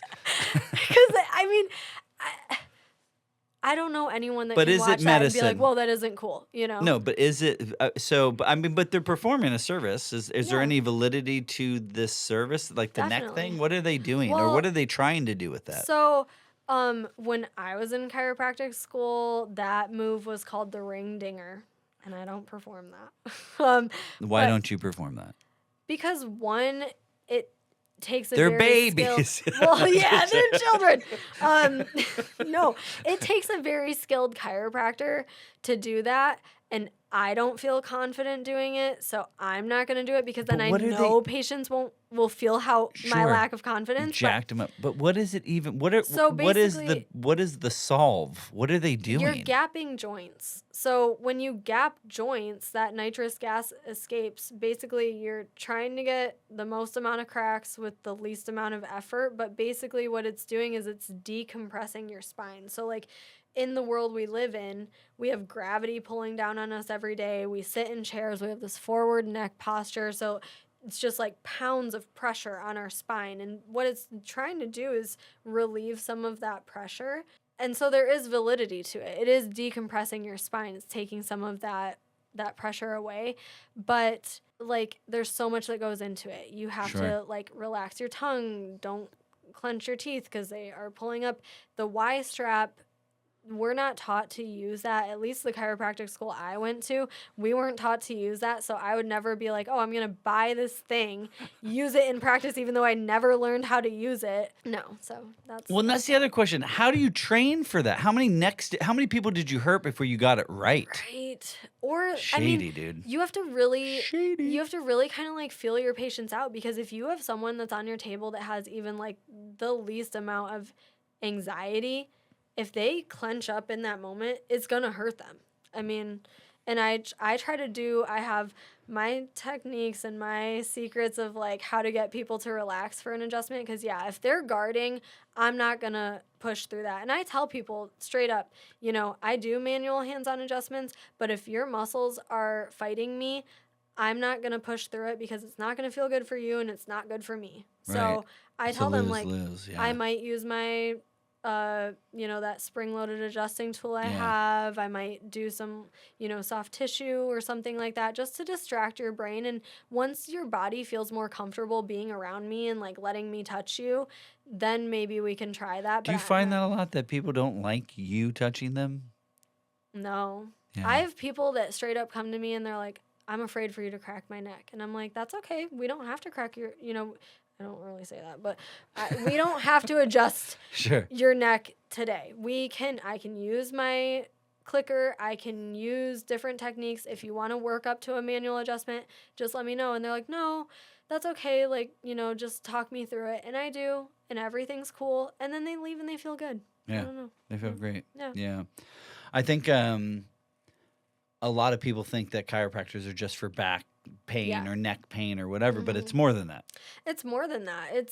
I feel like just like you would go to Pilates because you want to experience a challenging workout that's low impact. It's just building something into your routine that's going to support your goals and help you move better and help you feel better. Like I have a gentleman that comes to me and it's so funny because he's like, I don't know, maybe mid-30s. And he just wants to keep working out at the gym. So he comes and sees me. And I'm like, that's exactly it. You want to stay active. You want to prevent injury. You should be going to the chiropractor. So, yeah. What's a reason for somebody not to come see you? Like, don't come see me if... Don't come see me if you are having the worst headache of your life, if you're having visual disturbances, if you are having paralysis, if you... Where should you go instead? Go to the emergency room. Do not pass go. Do not collect $200. Yeah. Go to the emergency room. And I think that that's like such a huge... That maybe that's one of my pet peeves too, is like People Magazine published this article recently about this mom who went and saw a chiropractor and was paralyzed. And, you know. That's not good for business. No. But there are so many of those stories out there. But what people don't talk, or she had a vertebral artery dissection. Which means? Like a stroke. Oh, okay. And that was caused by the chiropractor? So this is what my school of thought is and what I will tell people till I'm blue in the face. She probably had some symptomology. She went to see a chiropractor. That chiropractor did not do a head-to-toe assessment. They did not rule out red flags, possibly. I don't know. I don't know this person. We're just taking guesses. Skeptical. Yeah. But, and he adjusted her because she maybe told him, oh, I'm just having a headache, you know, whatever. And then that happened. But what people don't talk about is that statistically, you're more likely to have a vertebral artery dissection from keeping your hair in a shampoo bowl at the hairdresser than going to a chiropractor. People don't, it's all statistics. You're right. That's not a thing I've ever heard before. It's not commonly said. It's not commonly said. But it's like, you know, you have these symptoms, then you put yourself in these situations, and then, you know, the worst happens, and that is terrible. But do I think that, you know, that's why, like, me doing my head-to-toe assessment is very important. And there are people that will go to the subway of chiropractic because they want to avoid a lengthy and expensive appointment. I love that appointment. we're not worried about, and I started it, we're not worried about dogging Subway, but we are worried about dogging the other guy. But there was, like, a documentary about Jared from Subway. Like, we know the things about Subway. Yeah, it's okay. It's fine. Yeah, so, you know. So the mini mall chiropractic is who we're talking about. The mini mall chiropractic has its place. If you are a healthy young individual and you just want to, you need a quickie. You just need a quick because they're quick in there. Oh yeah, they knock it out in like an hour, I guess, or whatever. But I'm saying, like, if 30 minutes. You're stumbling, having the worst headache of your life, all those things, just go to the ER. Go see your doctor, or if it's worse, go to the emergency room. Yeah. Come and see you if you're pregnant. Right? If you are an active adult that wants to stay an active adult, if you have a baby that, you know, has some of the issues that we talked about, if you have a school-age child that maybe isn't sleeping well, is having trouble focusing in school, is constipated, all of those things. Is pushing their poo back in. Go see Dr. Karissa. Yes. You serving, so your service area is where? People come and see you from all over, I guess. From all over. And that's what I think the great thing is that if they trust you, I drive all over Florida for various reasons. Sure. So I tell people, you know, yes, it might be an investment of time and money, but it's worth it. Yeah. So I would say, like, Trinity, Newport Richey, Odessa, Land O'Lakes, Lutz, even into, like, Palm Harbor.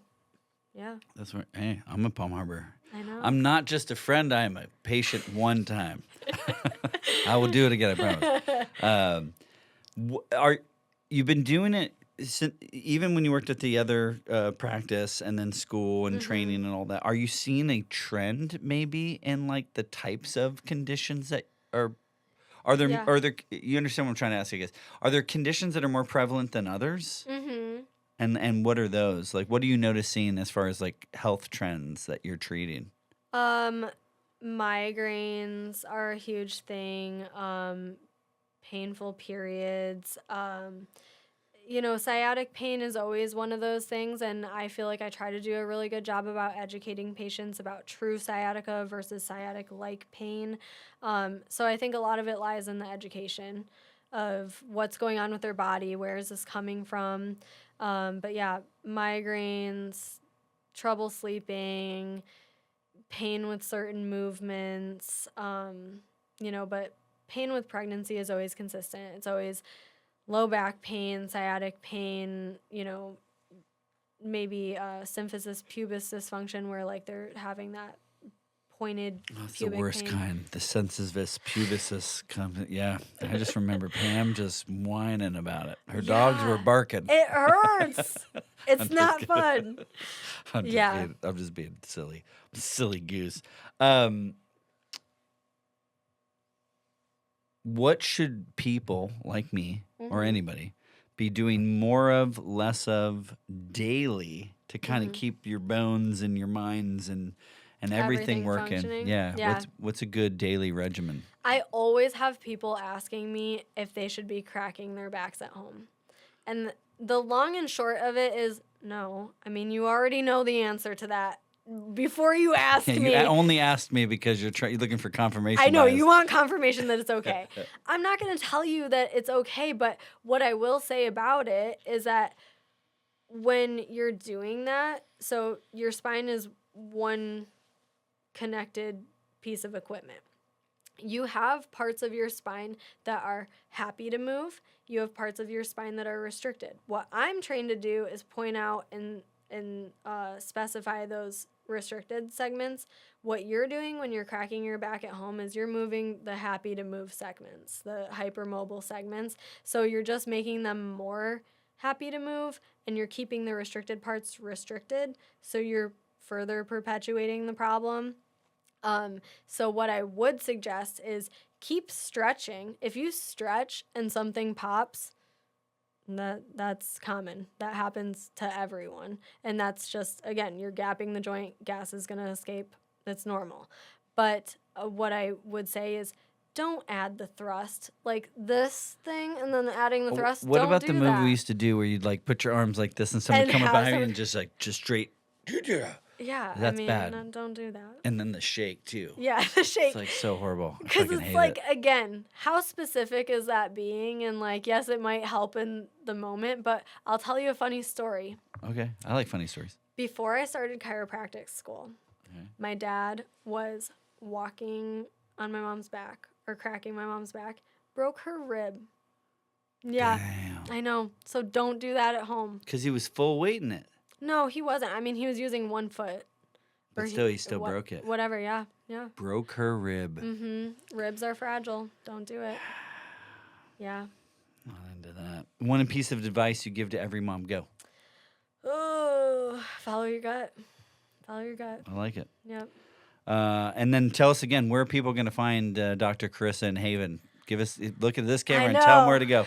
Tell them where to go. I'm located inside of Nest Ultrasound Studio at 3648 Galileo Drive, Suite 101 in Trinity, Florida.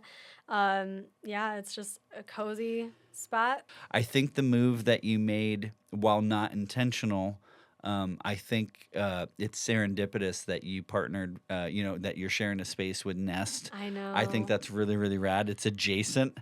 It's like, it's Dude, kind of instant referral group. It's rad. Super smart. And it's so cool, too, because I'm a huge believer in just everything happens for a reason. Oh, yeah, me too.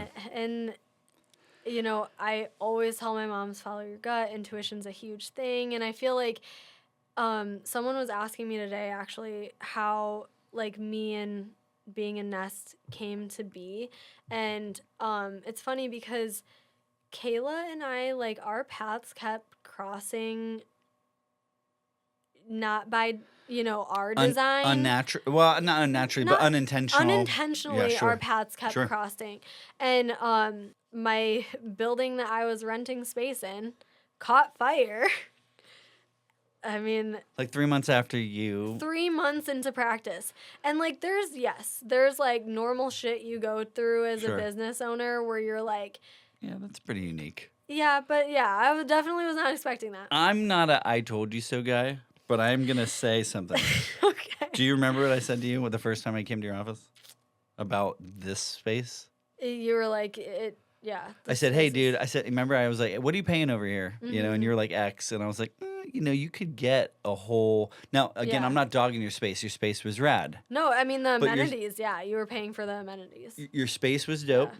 But, well, more than that, I think for going back to the experience, right? Mm-hmm. For the type of practice that you have and the business that you're in, it kind of demands, in a sense, a comfortable, private, trustworthy space. Yes. And when I walked in there... It was very modern. As cool as it was, I like cool. Mm-hmm. As cool as it was, it didn't feel warm. Yeah. It felt very it felt very Silicon Valley. Yeah. And I get it because it was like a co-op, right? It's like a work co-op, and it's that's a fine. co-working space. But like I guess so. The problem that I was running into when I was trying to find spaces, before I even opened Haven was just that there weren't a lot of spaces that were what I wanted it to be, and like Which was what specifically? Basically like Nest copy paste, but there aren't a lot of spaces like that unless I were to do exactly what Kayla did and rent, lease a space and do a total build out.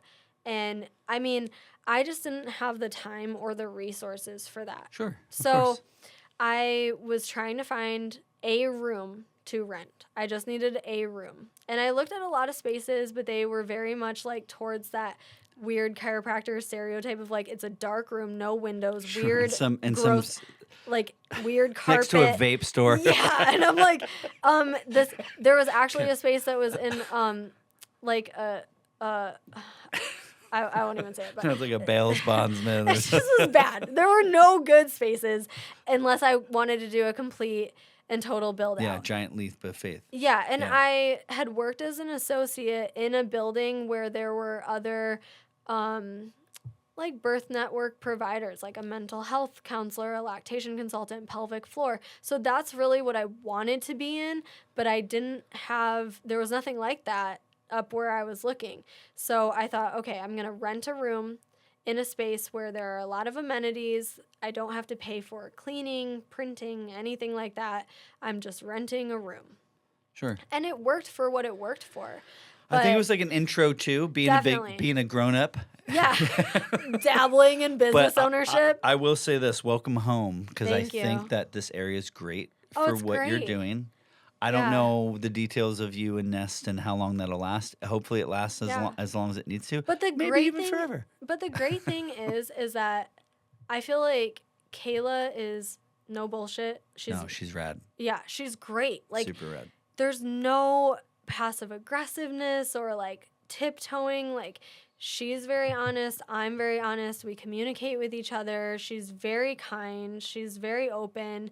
It's been such a blessing in my life. And I feel like, not to toot my own horn, but like we can talk to each other throughout the day now. Like she's not having to pay as much for her space. Like it's a win-win. It's definitely a win-win. And two, I think it's so important because a lot of the providers that I refer to are in Trinity. Sure. So that's crazy. Like it was almost welcome home. Yeah. Yeah, you're supposed to be here. Yeah. Even me, man. So when my older brother was like, hey, do you want an office space for your market? And I was like, I'm working from home. I don't want to pay for an office space. He's like, dude, I got an empty room. I was like, can I build a studio? He's like, yeah. I was like, okay. Yeah. Sometimes things just happen, man. And that same voice, that same intuition, I think if we as a culture respectively like said yes more than we say no, and then let the anxiety and fear kind of drive versus like the possibility and the optimism kind of take the wheel. Really incredible things happen in that space. And so congratulations. Thank you. It's very cool. I'm glad you're here. Super cool. I'm super excited to be here. If people want to book a consultation, like give me the .com, give me everything. Yeah. Tell them right there. Go straight to havenchiroandwellness.com. You can set up your appointment there. If you want to text or call the office, you can text or call 813-686-6633 and you get me. I'll help you book. It's just Karissa. It's just me. Yeah, listen, I imagine, I'm saying this as I'm using that gut feeling. I imagine being a mom is hard enough and your body doesn't need to be as hard. Yeah, that's what I try to tell everyone. Don't struggle on your own. You do not have to be miserable for 3 weeks and try all the hacks that you've seen on Instagram before finally coming to me. Just come to me. Yeah. I love it. I have one last thing. I just want to go a little bit deeper into it because when I was reading into it, and we touched on this a little bit, but post-traumatic stress disorder, right? Postpartum post-traumatic stress disorder. So it's PTSD. Yeah. I didn't even know that was a thing. Yeah. It's crazy. I mean, I didn't think that it would happen to me. And I think that that's a consensus across the board with moms that experience it is like, you're driving along, whatever, and you get hit by a bus out of the side of nowhere. Like, you just don't see it coming. You just don't see it coming. And if you don't have people that you can reach out to, people that can sense that something's maybe off, you can struggle for a long time. There's women have been having children forever. Millions of years. Yeah, right, for centuries, for sure. Hundreds of years. Thousands. Thousands even. Billions. 1 $1 billion. billion. Oh my God, dude, God. you're so awesome. Simpatico. Yeah.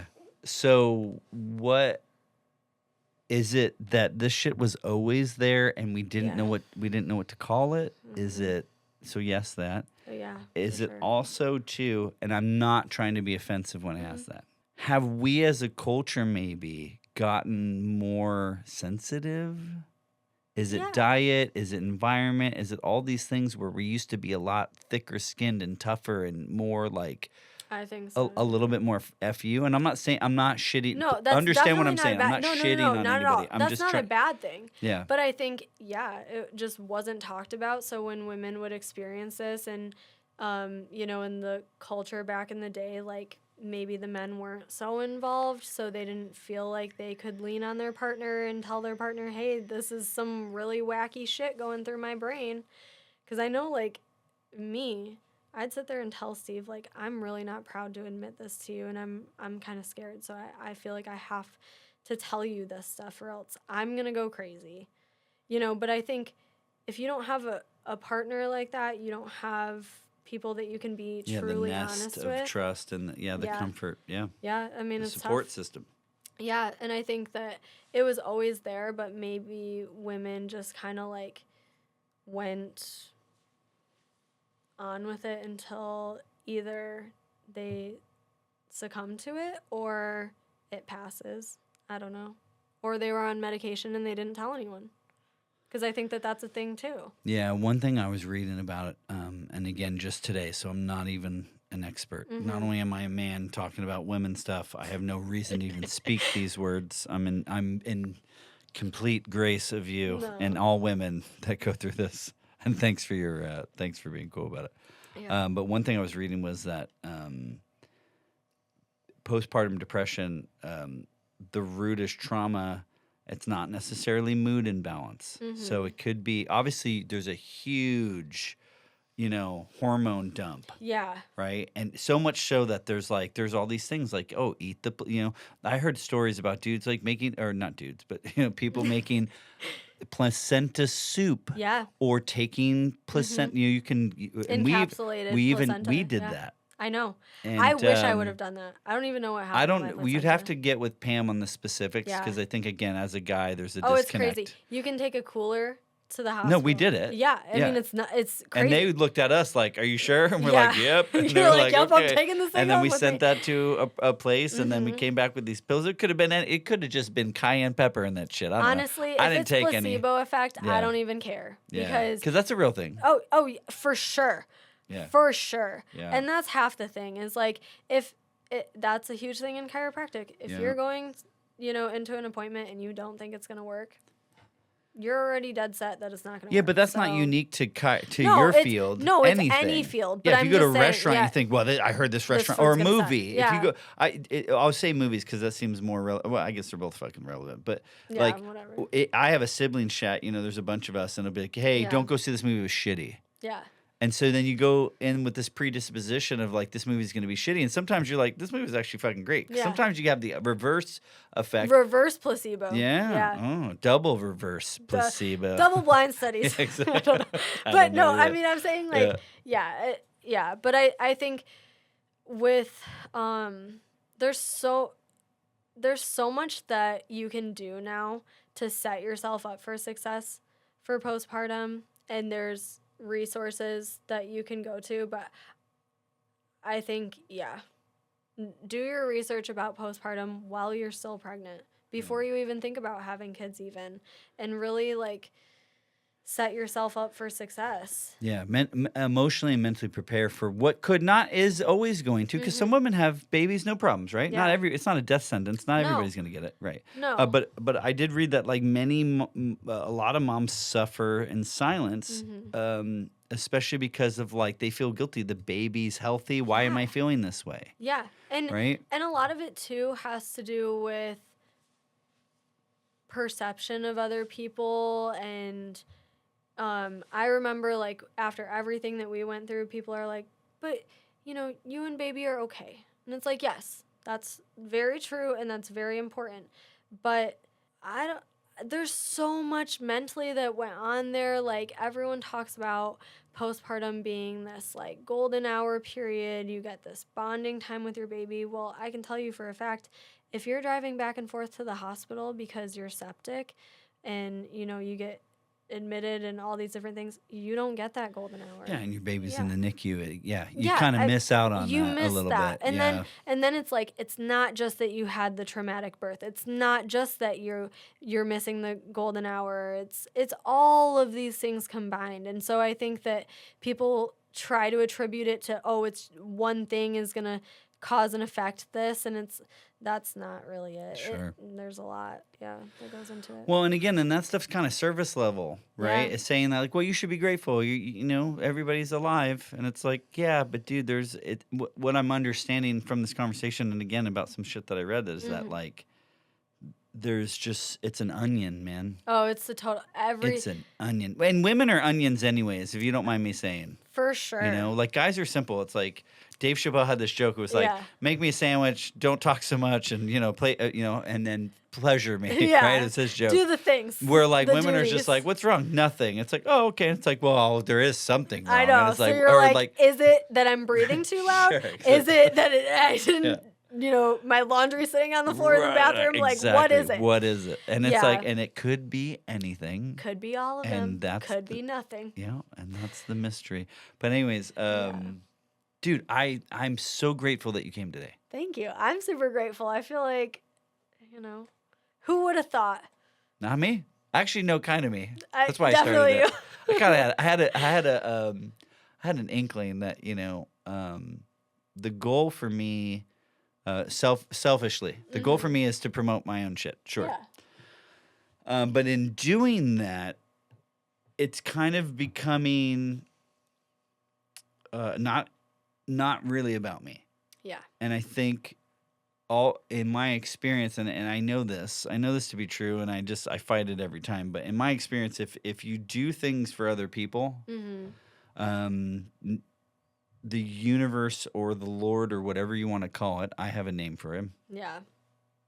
But everything just seems to always work out, not always necessarily as you thought, but definitely for the best. Yeah. So my platform as it exists now is like, hey, I have this thing, but it's a opportunity. I have a skill set to push and promote things and grow things, and my platform is for you and people like you that are local and have a voice and have a business or have a product or have whatever that just needs people need to fucking know about. Yeah. Because you're doing good stuff. Yeah. And I think that that's like the coolest part about being a business owner. Like, take chiropractic out of it. Being a business owner, it's hard to be a business owner and not meet other business owners and be able to see this like genuineness and words. I got it. Words. I'm feeling it. You know what I'm saying? Not to like see how genuine people are and you're like, wow, this is their business and they're killing it and their business means something. But this is the human behind that, and this person has value, and this person is a great person, and I want to know this person. I want to support their business. Like, it's hard to be a business owner and not feel that way. Well, yeah, right. Yeah. And it's hard to do this on our own, guys. Yeah. Like, dude, if you're out there, here's the two biggest thing I hear all the time is like, how did you, especially coming from a big ass agency, I have a lot of friends that still work in agency, and they're just like, I get it. all the time, like, hey, how's it going? And it's almost like, and maybe this is my own bullshit, but it almost feels like, yo, they're asking me how it's going because they want to hear me say, dude, I'm struggling. I'm struggling. I feel that way too. Do you feel that way? In my own business. Yeah. And it's but like, here's the good news. Yeah, some days are a struggle. oh yeah, ebb and flow. But like ebb and flow. ultimately, man, I am. It's mine. Yeah. And to your point, like I'm not missing swim lessons. I'm not missing. I took the kids for 6 days. Pam stayed here, and I took the kids and went to LAJ. My brother's got a cabin up in LAJ. Yeah. And oh, I brought, really? Yeah. So does my friend. Get out. Dead serious. Weird world. 1 billion? No. So I brought my computer. I brought a printer, some hard drive. I did some editing. Yeah. But my point is that if I worked for the agency, I couldn't fucking do that. No. Right? And then the fact that like you could work for someone that's also a parent and also gets it, but at the end of the day, they have a bottom line, and it's a business. And you're an employee. Yeah, it's a business. And I think when it's yours, you can kind of you have to make the hard decisions, and you got to put in the long hours, and we do. Right? Yeah. We're the ones that are up at night worrying about marketing, worrying about XYZ patient or whatever. Having to spend countless hours on social or money media. and the money, Well, right? Because money, none of this yeah, shit's the free, money. right? No. But I think, Karissa, I think that I like the community. I think that's what you were kind of saying, is that there's a community of business owners, especially in Trinity. I'm happy you're here. Not that you were far; you were like 10 minutes up the road. No, it was not far. But I'm happy that you're here. I see incredibly wonderful things for you and for Kayla at Nest, for my brother and what he's doing, trying to do here, and for me. And I think that Trinity is a cool, up and coming area. Definitely. And dude, my advice to you is keep your socials killing. I sent you that thing today. I know. It's your number one driver of traffic. Keep Yeah. doing the social stuff. And I understand advertising's it's expensive. It's an investment. You have to test. You have to try some stuff. And but until then, dude, keep doing the free shit. Do this. This is free, right? Come. Well, and I feel like people like to see the humanity, the realness behind it. And like, I'm nothing but real. Let's I be don't know, honest. you seem real fake to me.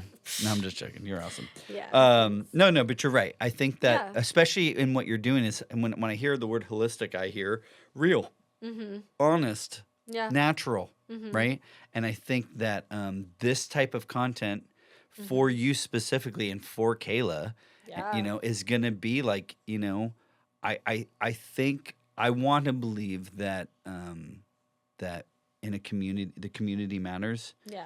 And so if your goal isn't like, you know, franchising and trying to become this like, you know. Scaling. Yeah, but if your goal is your goal, which is like, hey, I want to run a sustainable place, you know, that you know, it's profitable, but allows me the opportunities to take care of my family, take care of my, you know, spend time with my kids, spend time with my husband, you know, do the things that you love to do. Fucking don't let anybody tell you that. No. You know what you should do, you know. And I kind of did that to you at first. I was like, you know what you should do, because I didn't get it. I didn't understand your goals, and that was like a really I appreciate you for that. Thanks. It was that I wasn't listening. And I think I wrote that to you in an email. I said, I wasn't listening. Yeah. I was like, you said it, and I just Well, I think too, wasn't like listening. It's hard because yes, I want to grow, and yes, I like, you know, exactly what you said. Like, yes, those goals are great, and would I like to obtain them? Yes, but I'm not gonna hijack and throw everything else overboard in the meantime, because that's just not. Sure. Yeah. Just not the priority is family. Yeah, exactly. Well, I think that's rad. Thank you. You have the full weight of me in your corner. Like, keep going, keep doing what you're doing. I'm rooting for you. I know that Kayla at Nest is rooting for you too. Yeah. And Dr. Karissa, thank you so much for being here. Thank you. Thank you. I'm serious. No, that's it. Awesome. That's the end of the show. You don't have to say anything. Cool. I'm just kidding. You can No, seriously, stop talking. I was just staring at you. Yeah. Good show. I know. Did you enjoy it? I thought it was fun.